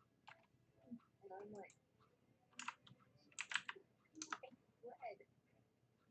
Interesting. Bread is like the best thing ever. 2, 3, 4, 5. Yeah.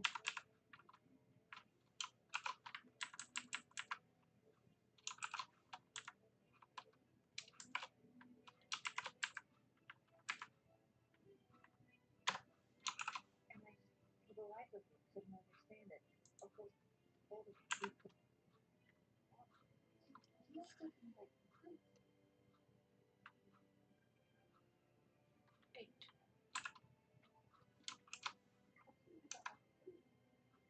Best thing in the world.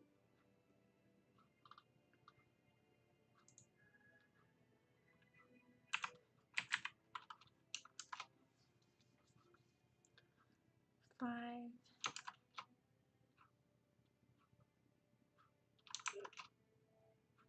6.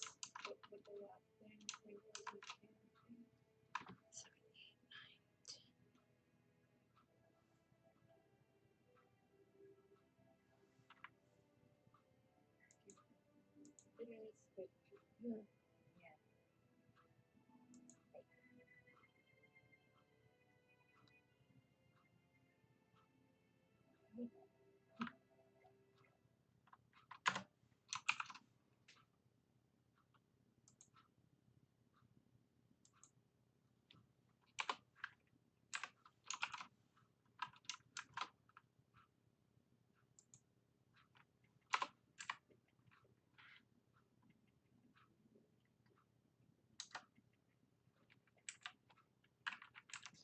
7.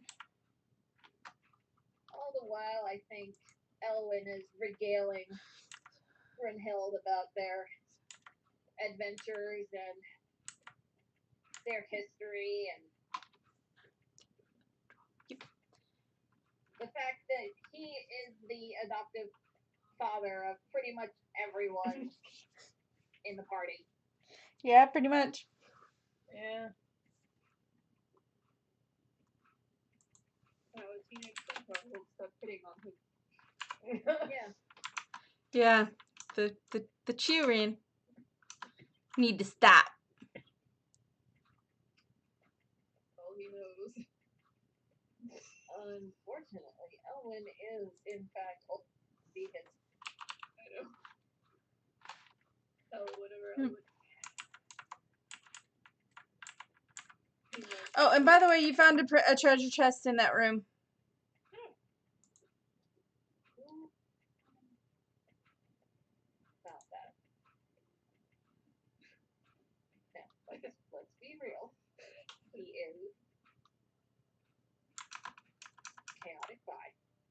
Yep. The best type. But not even the Okay. I never said it would work. I said you would try. There was a bag of money, a bag of gold, and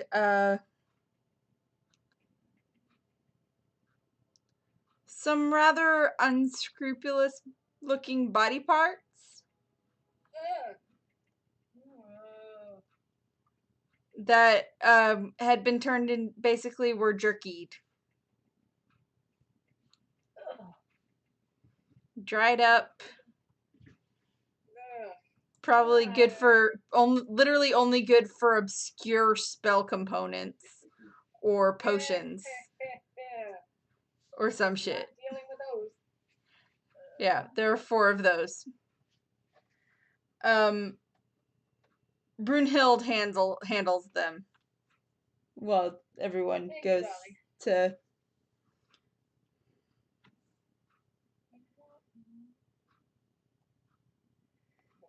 Yeah. Yeah. Yeah, that's all. Cool. I want those. My dad's actually Ooh. So yeah, that's that.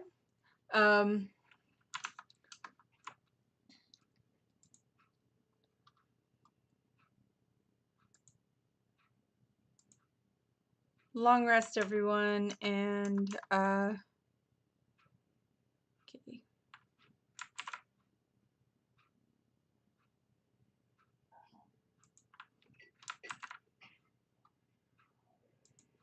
I did just use my finish. completely fine.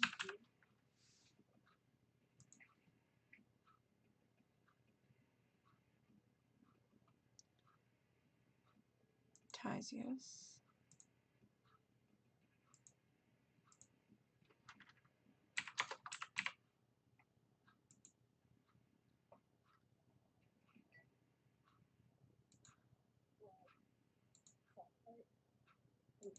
Anahita.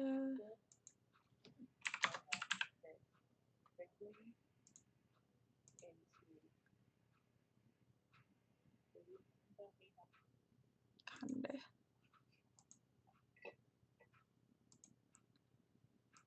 Manage XP.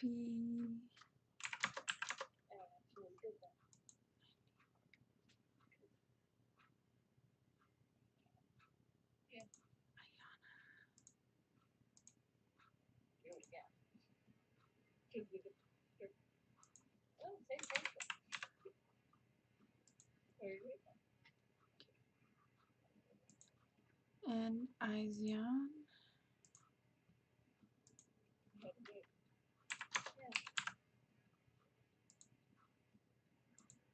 All right.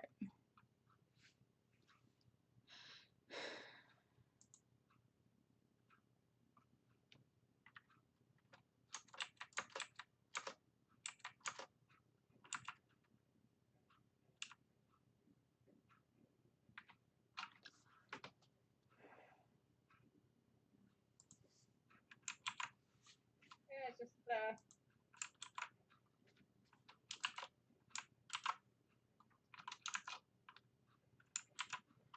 just telling Brunhild basically all about us.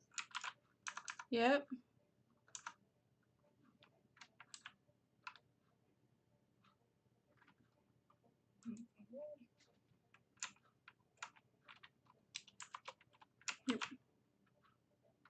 And letting Brunhild tell us about her.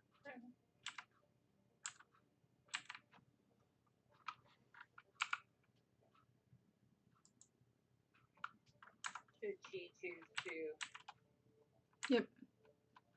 talk about it.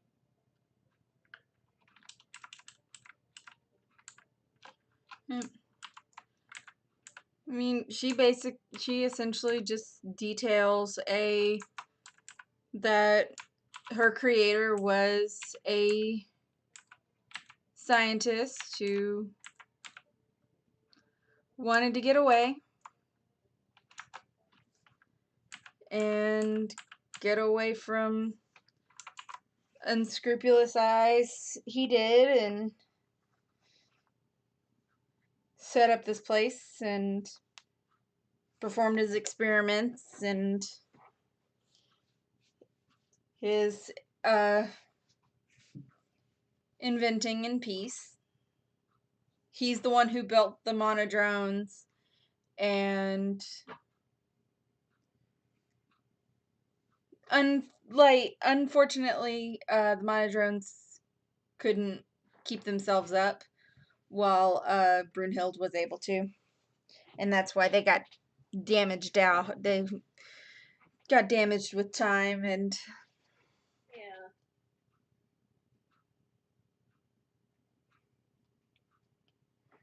then the ghosties and the ghouls and the vampire spawn moved in, and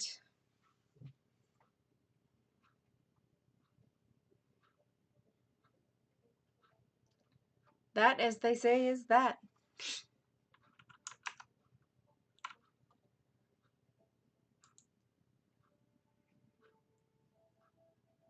All right. Well, you let us know if you need anything at all.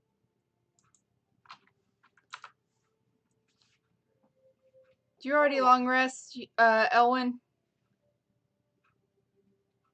Huh? Did you long rest, Elwyn? Yeah. Okay.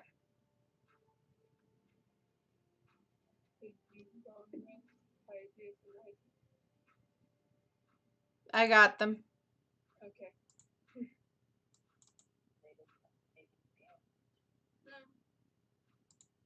Just wondering.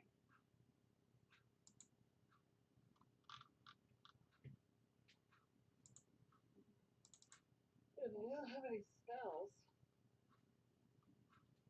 Well, you do. I have fear. Yeah. I only third level spell. Okay. So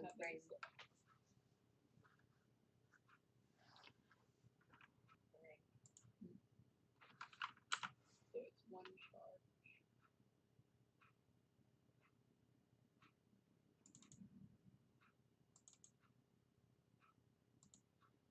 And then, let's see, because I put everyone's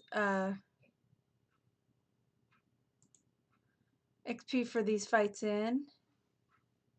No one leveled up, but Getting there. yep, getting there. Yep. All right. So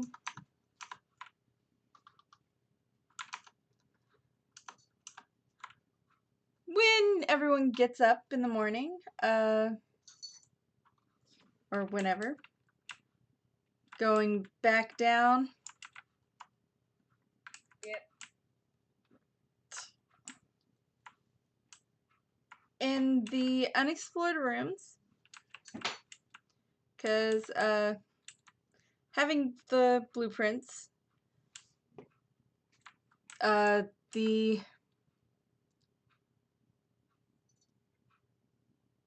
next to the which room do we want to go start in round 2? The one with the wolf skeletons, or the one by the training hall? The one by the training hall. Okay, so the one that we started out in the first place. Yeah. All right, so the hole in the wall that Candy found, which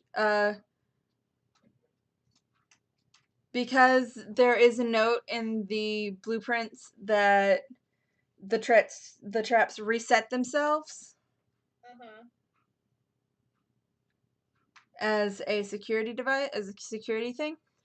Just to be on the safe side, Ayana sticks her hand in the hole and pulls the lever, and sure enough, it whirs and buzzes and deactivates whatever trap was on that door.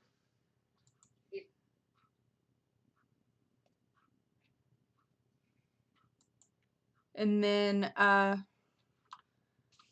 going through that door, because it's the only one that's obvious that we haven't already explored. Yeah.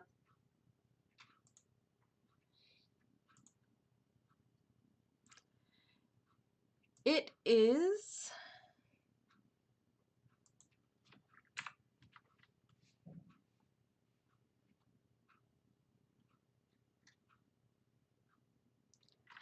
a little winery. There's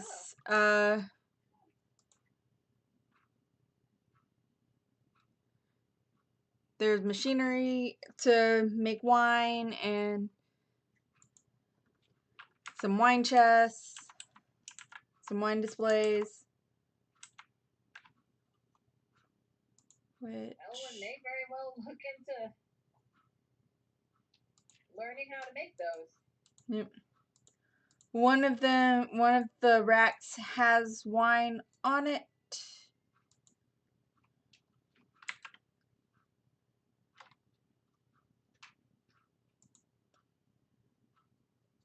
Which is one bottle of 6,000-year-old wine. Holy moly. Yeah. Yeah, I'm taking that. Gonna sell it, probably. Yeah. Because, holy crap. Yeah. Like, dang. But yeah,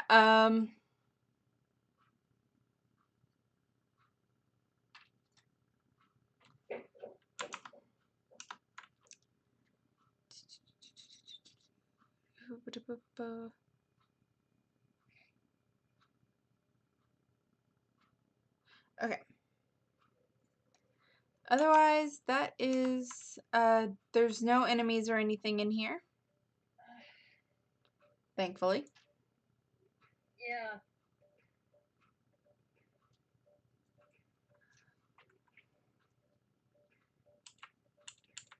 Anything else of interest? Nope. I didn't put a treasure chest in here. At the end of the room, there is a short little hallway that leads to a locked door. Oh no. I can already see what's on the other side of the locked door. Yep. Because we've already been in there.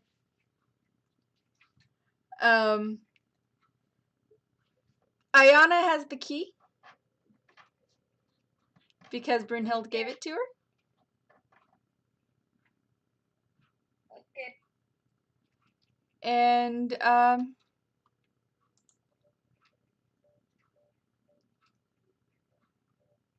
she unlocks the door and goes inside. And lo and behold, there it is in all its piles of gold. And Yeah. the moment the door opens, so do those sarcophagi. Roll for initiative. Yep. Do we want Brunhild with us or let her finish Yes. cleaning? That was pathetic.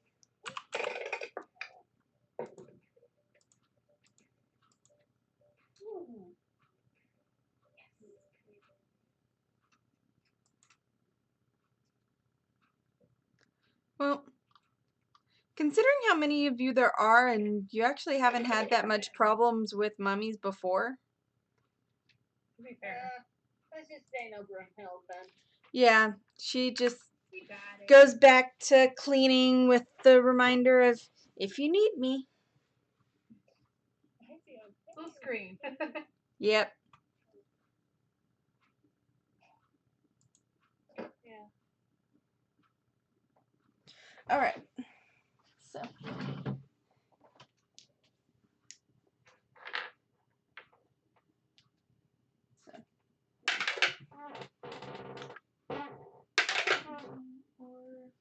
I will take that 19.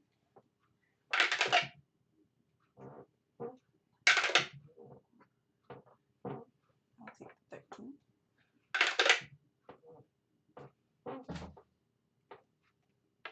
That was a 3.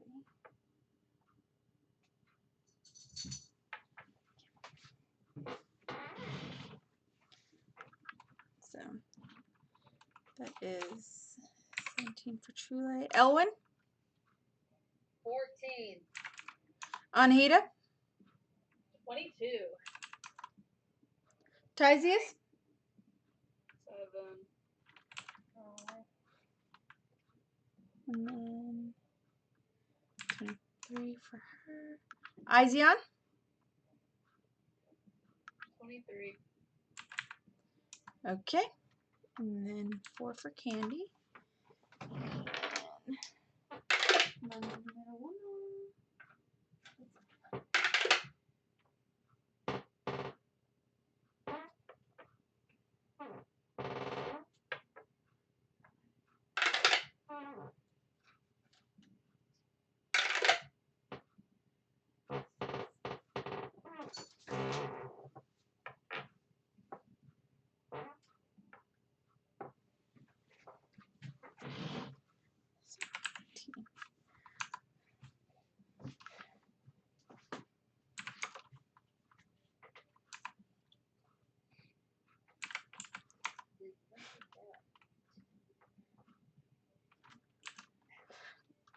so mummies have negative modifier for their initiative.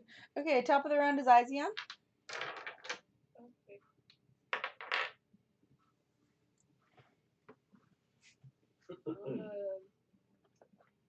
Yeet my great oh no. First one. Okay. Closest. Okay.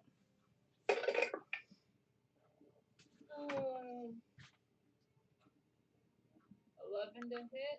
Hits. Okay. Okay. Not very strong. These are mummies, not mummy lords. Yeah. 15 points of damage. Okie dokie dokie.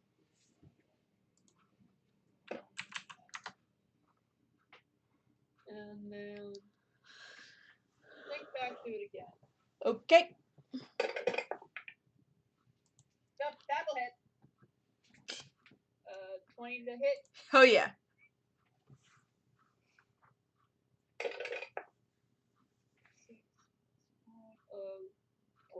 11 points of damage. Okay. To the same one. All right. Anything else? Yeah. Okay. So that is Ayana's turn now. And she's going to... Yeah.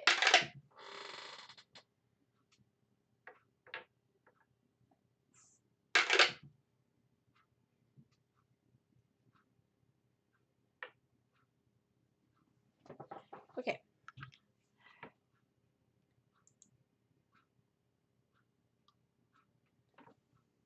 That's gonna hit. So D10 plus 5. 11 times 2 because it's 11 and then 2d10 radiant because it's undead.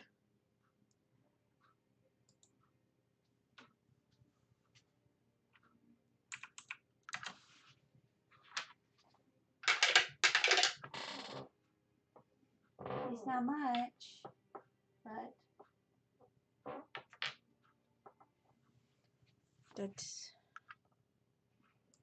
Still better than no damage done at all. And then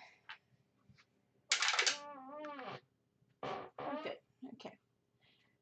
She starts to bash the mummy with her shield, but succeeds in knocking Izion's axe that he threw when he threw it again. Succeeds in knocking it to the ground. It's dislodged, but all right, Anahita.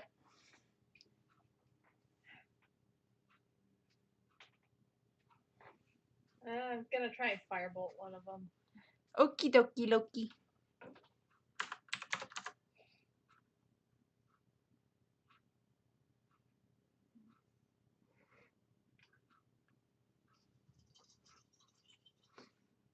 Fireball.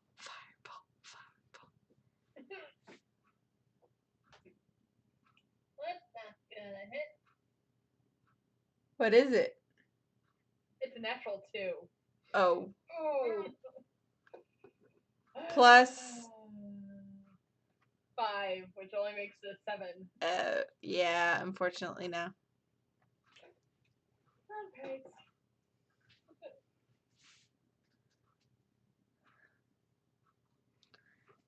Then I guess I'll throw a dagger. Okay.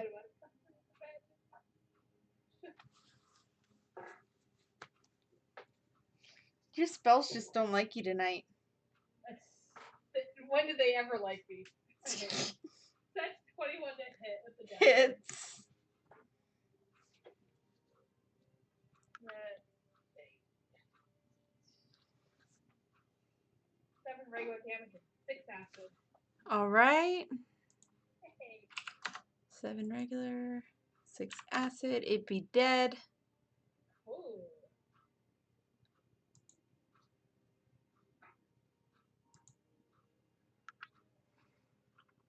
One mummy down. Mm-hmm. Yep.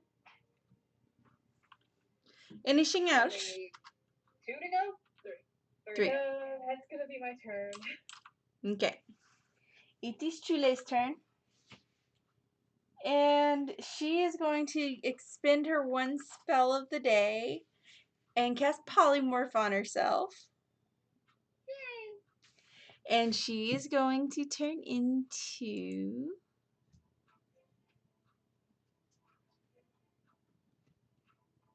a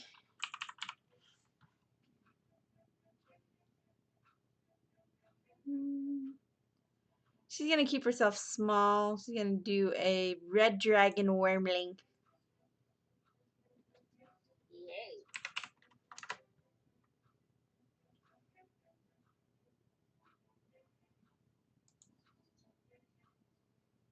A baby red dragon. Yep. And as such, she is going to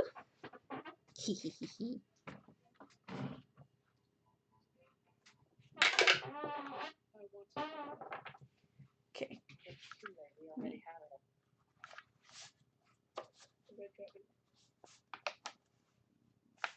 She learned poly.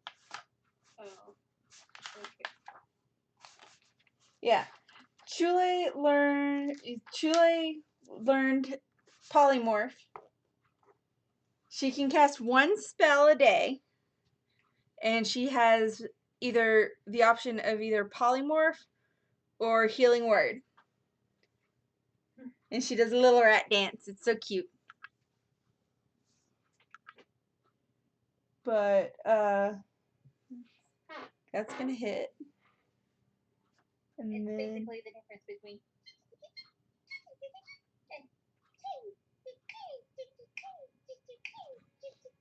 yeah, pretty much. Gift from the sprite from the little fairies that we saved. Yeah. Was the polymorph. Okay, so that is 1d10 plus 4.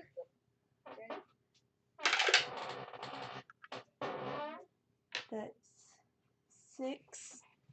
And then 1d6 fire damage. So that's 6. We saved them from the owl. Yep. And the owl bear. Took some of theirs. And then 8 fire damage. I think you took rock. No. Took the owl bear. Yeah. Now, the owl bear was on the road, saved the fairies in the tree. Your magical little neighbors. I think Tithius took the owl bear pelt, and I took some of the feathers because feathers. Yep. I So like feathers. yep. So that is Chule's turn.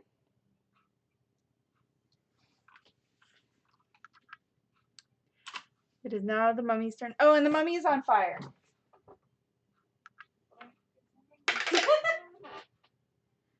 It passes its saving throw, but it is still on fire, so Yeah. takes half damage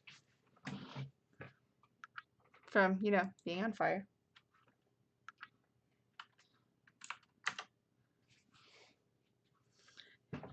Alright, and the mummy is going to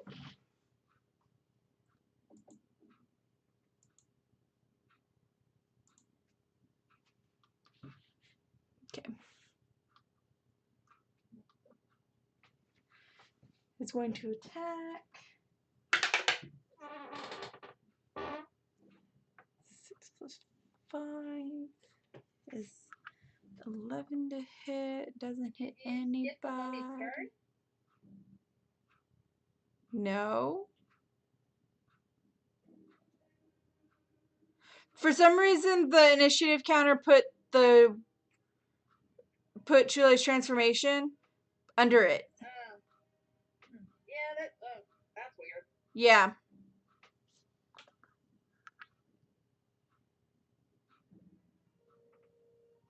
Why does it feel like it should be later than it is? Because reasons? I don't know. But I'm tired. that is 11. I'm also tired. And that fails. So the mummy swings but misses. And it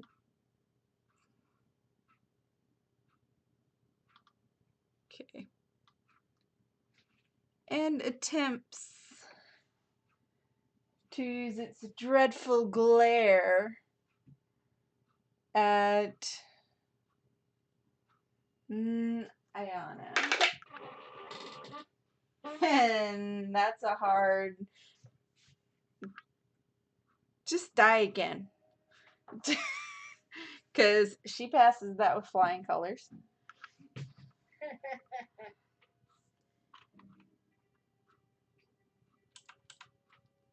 Elwyn. Casting Flame Blade. Uh-huh. And I'm go after one of the ones that's healthy. Okay.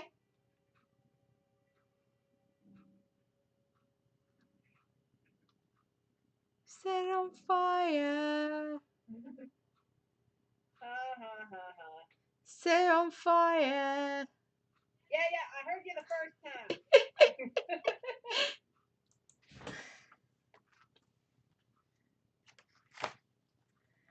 The rats in the street, we get it.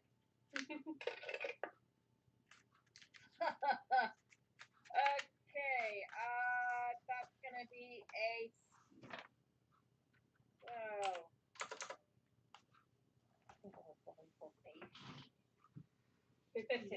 15 a hit.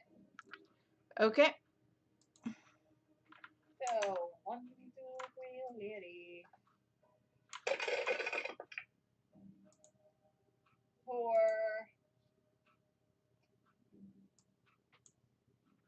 11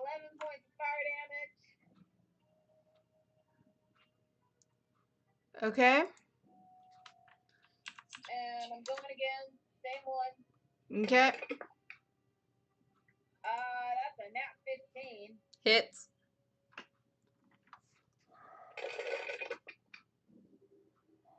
for 12 points of damage. Fire. Yeah.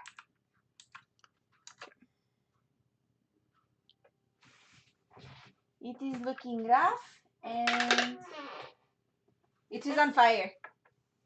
Yeah. Hang on a sec. Something's up with the stream. On our end, at least.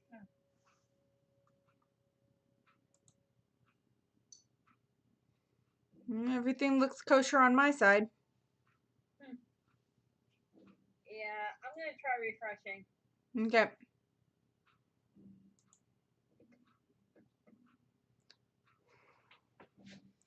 All right. Yeah, that works. Okay. And that's my turn, because that's both my actions and my bonus actions. Okay. And that fails. Is it a D6 on your It's a D8. D8? Okay.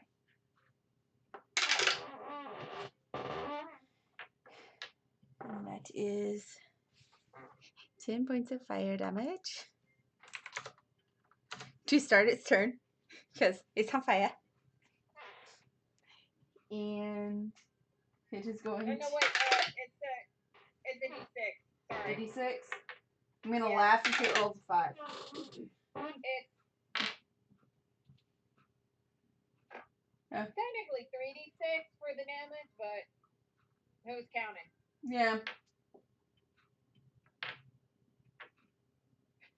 And I suddenly can't remember. That is 5 plus.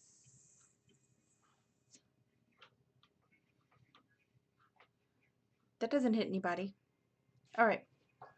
So it attempts, and it's too far on fire to try its dreadful glare. Tysius. Okay.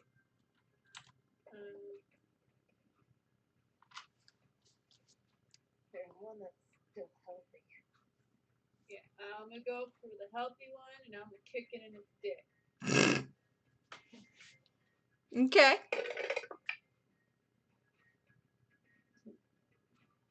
Hey. 14 to hit. Hits.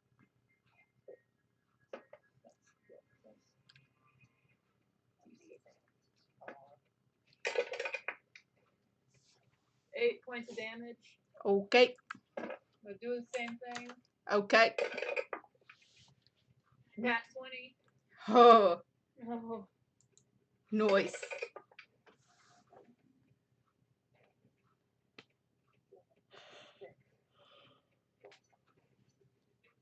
So 11 points of damage.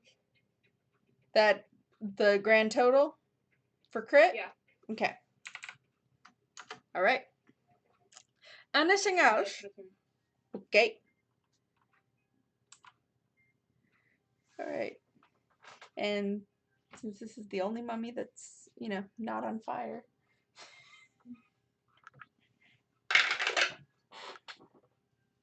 I'm like not happy about being kicked in the dick twice. No. One with a crit. Yep. It's going to smack at you with its nasty ass rotting fist. Cutting words. You've just been trying that every single attack.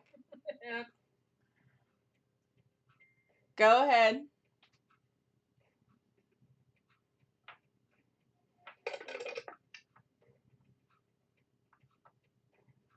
Subtract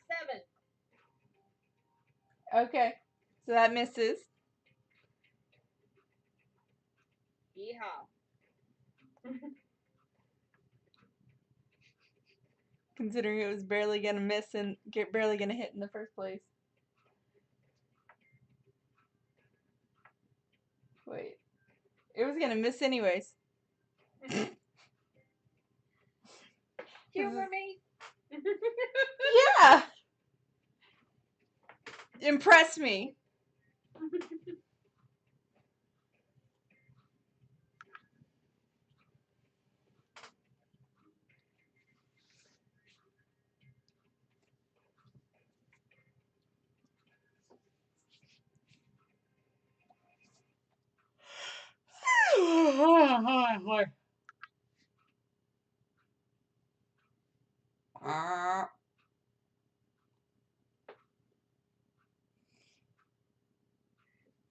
She looking up her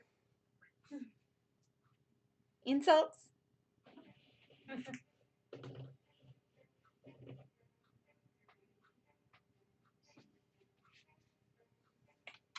As he shouts at the mummy, "Geez, your bandages must have passed ripe about 1,000 years ago. You reek!"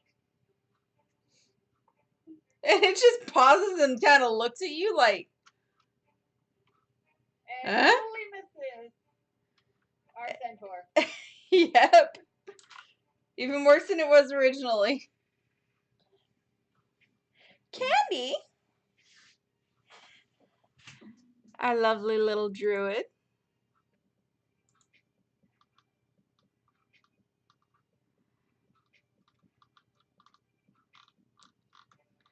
Is going to... Let's see, I don't...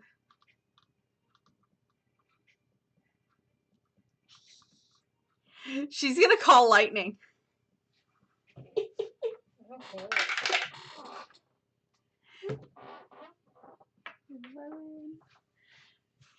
And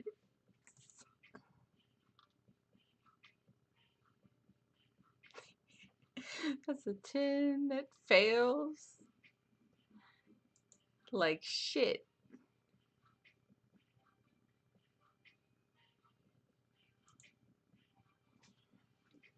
So that's 3d10 damage. 1, 2. See?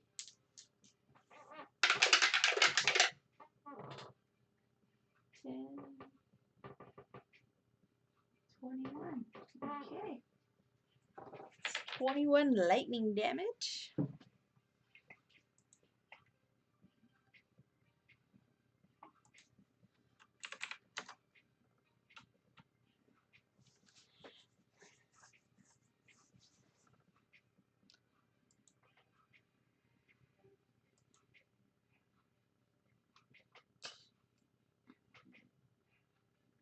Ooh.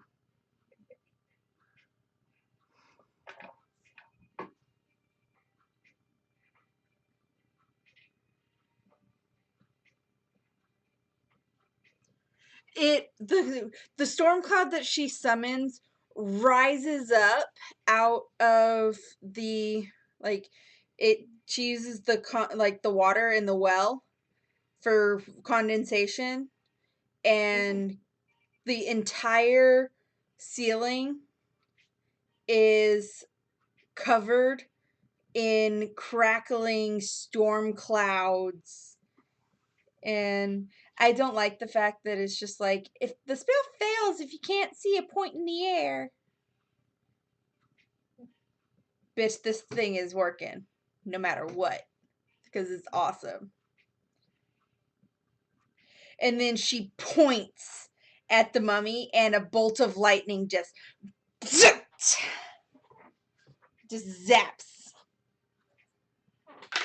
And he is now on fire. They're all on fire. Because that's what happens when lightning hits trees, so.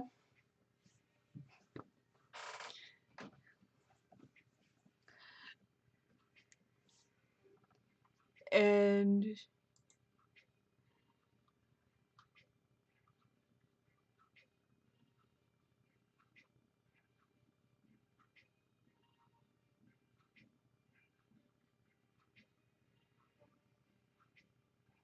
And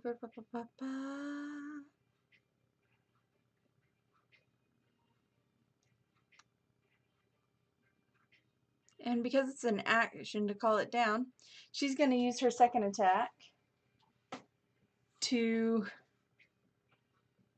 zap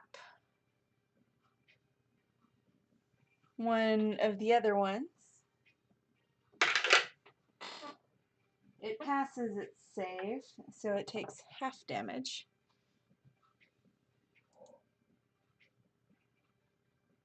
Still a lot of damage, though. Yeah. 3d10 half.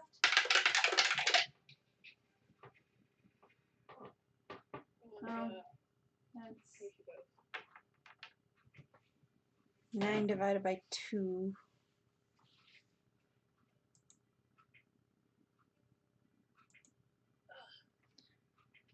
Is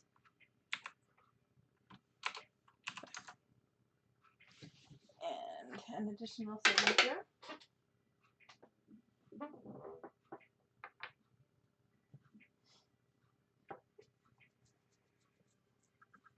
You know what? Screw it. It's on fire too. Still, it's even worse because it was already on fire. Yep. They're all on fire. They're all on fire. Everything's on fire. Yep. Light them up.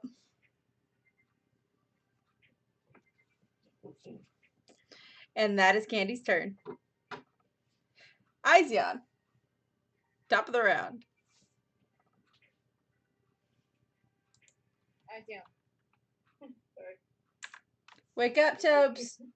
Yeah, same.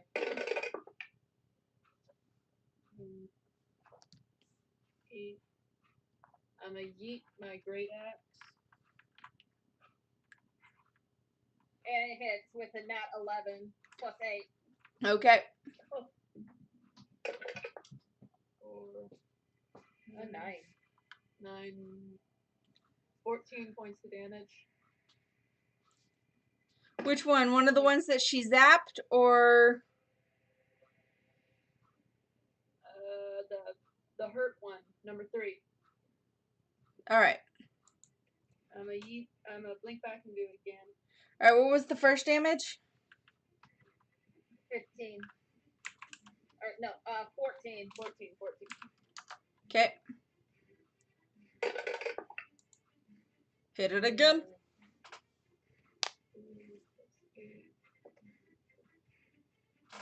11 to hit. Hits. Did you say hit? Yep. Hits. You're gonna have to talk clearer. Sorry, I yawned at the same time that I said hits. Okay, hit. For What's this? 11. Yeah. For another 11 points of damage. All right. Anything else? That's it. Okay. Ayana is going to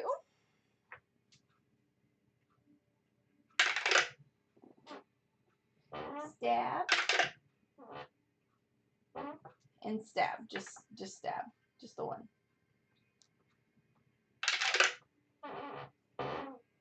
Ooh, max damage.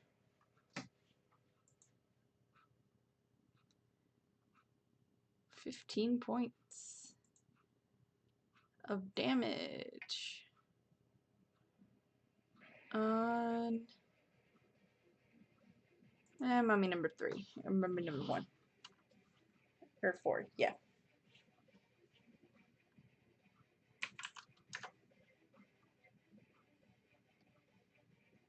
Alright, and that is her turn. Anahita. Probably it's not gonna work, but I'm still gonna try it. I'm gonna try to cast Chromatic Orb. Okay. We're gonna do fire damage if I can hit.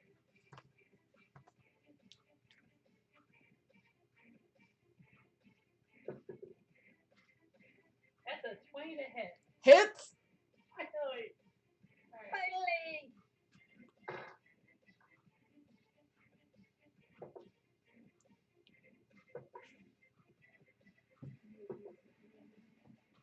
That's 18 fire damage. All right. Finally. Finally, something hit. On which one? 2, 3, or 4?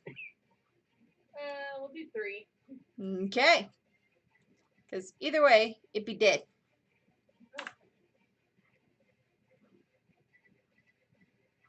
All right. Finally. So,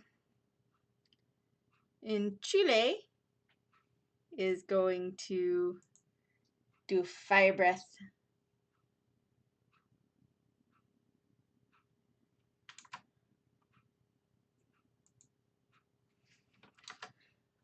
Because she's dragon right now. And that is going to be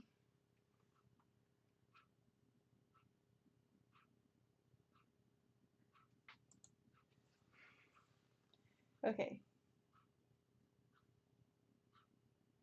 All right. I'm going to assume, because not wanting to do friendly fire, that when you see her kind of taking a breath to breathe out some fire, yeah, get the heck out of Dodge. Yeah. And I imagine she would give us enough time. Yeah. So that is a dexterity saving throw. Fails. And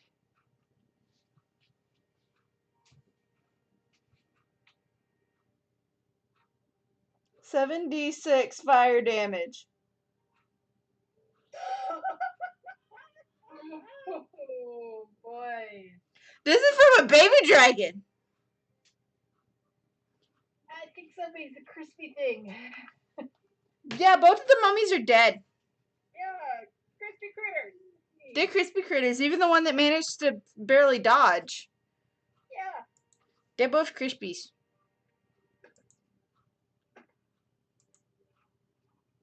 Alright. So, what all is in the room with the well? Alright, in the room with the well is some goodies. Besides piles and piles. There are, to be precise, 5 very large piles of gold and or platinum. Can't quite tell in the poor lighting.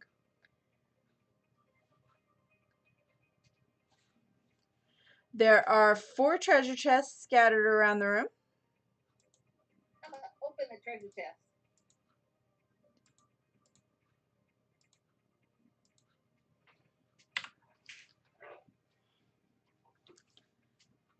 Money bag in one. Money bag in another. What the fuck? They all have money bags in them. As if you needed more money in this room. Yeah. When I did the settings, I intended for stuff that actually, wasn't money. Yeah. But that's what happens when you randomly generate something. All right. And I think your stem is running low on her knees.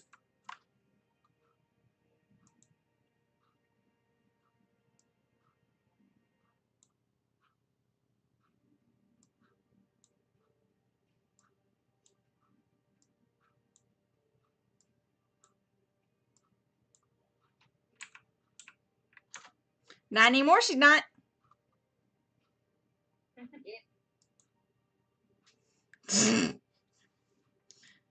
The fun thing about testing cheats. All right.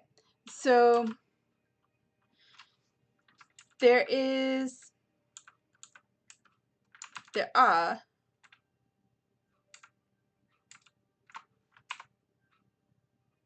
okay. There are 2 doors. Yep. There are 2 other doors that are locked from the outside. There's no keyhole to unlock them from the inside. Do we So know whether or not they're trapped? let me see. Pretty sure they are not.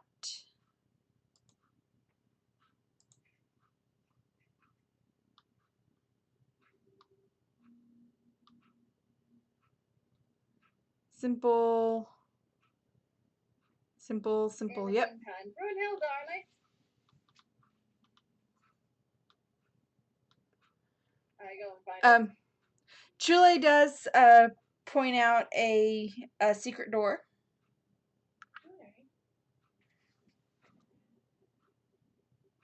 Hey, hidden doors. I go and find Brunhild. Okay. Darling, Yes. exactly how much money is in the vault? I hate you.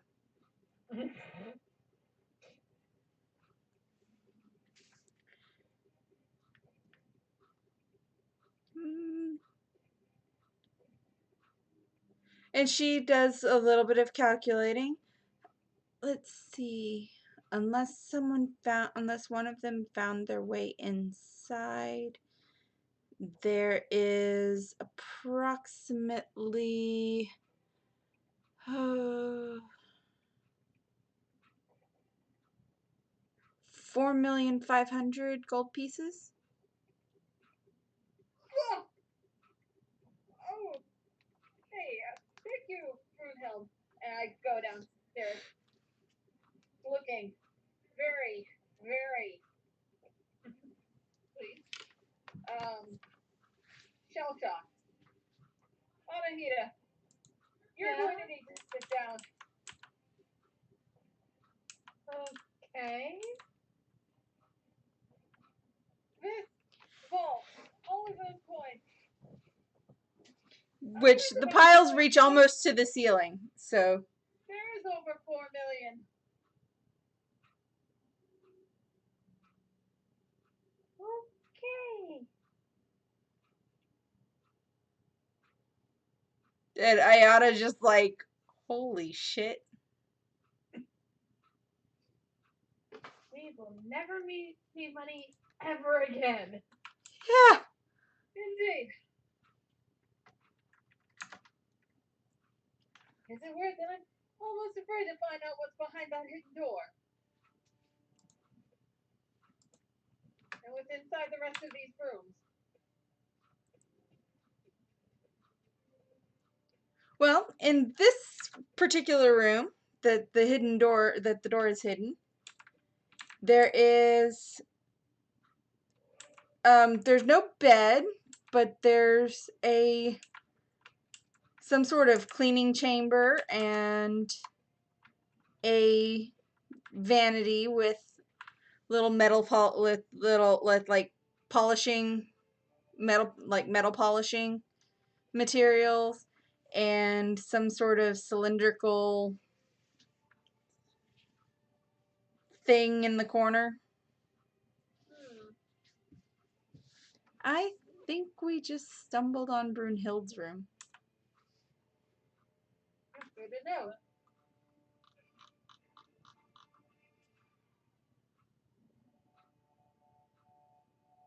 I guess see what's in the other rooms then. There is a door that is a visible door that is unlocked that leads out of her room and into the hallway that goes into a hallway that goes straight to the torture room. Which we are totally dismantling, by the way. No, Ideon. We can't keep it. I still want to know where the crates go to. Sewage underground.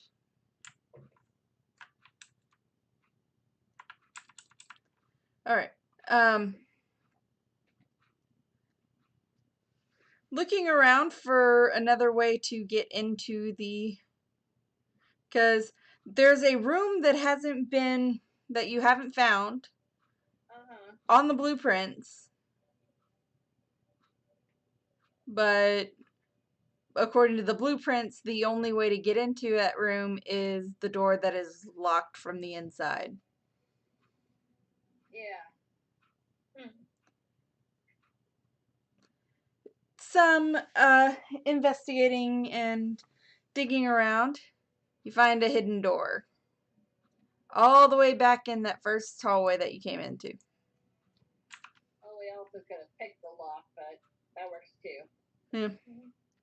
Well, there's not a key. There's not a keyhole on the inside. Oh, It's that's no fun. It's a security it's like a secure vault. It's a vault security mechanism that literally the only way to get in is to hidden door leads into a little room, a little bitty space that is a dead end, but courtesy of Chule and her wonderful nose.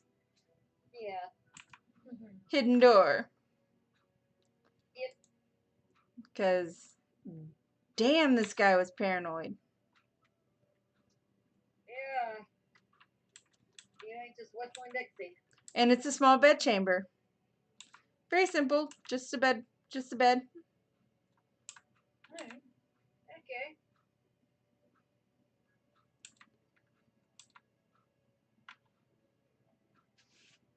And the locked door. Are we able to unlock it from the inside? From this side, yes. Okay. You just can't lock it from inside the vault. Unlock it from inside the vault. Right. Are there any other rooms? Nope, that's everything. Alright. Alright. Well, I guess this is home now. Yeah. And oh, and by the way, you guys will be excited to know something special about the well. Besides that, it leads into the vault. Okay. You know the spell. You've heard of the spell teleportation circle? Yes. This is basically that without the teleportation circle. So it lets you teleport? And she flips to a section in the documents, to a familiar water of equal or greater depth.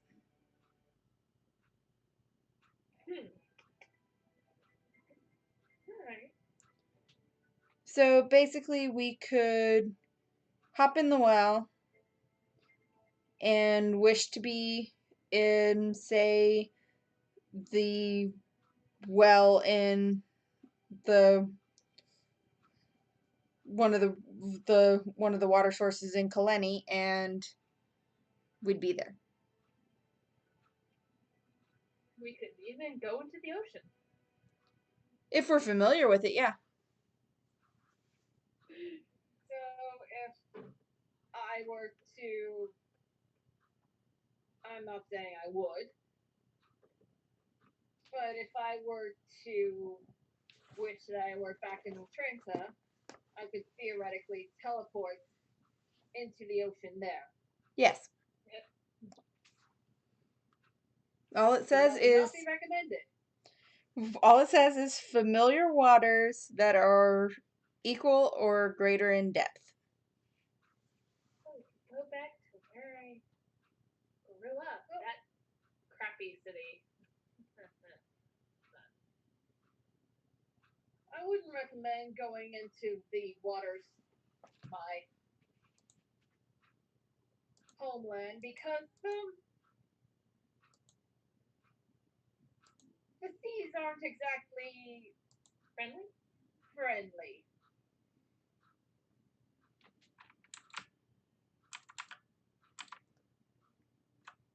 But yep, that's everything. And it is 10 o'clock. I am going to say that that is as good a place as any to call it a session, and we'll figure out what our next move is next time. Yep. All right. All right. Good night. Later. Peace.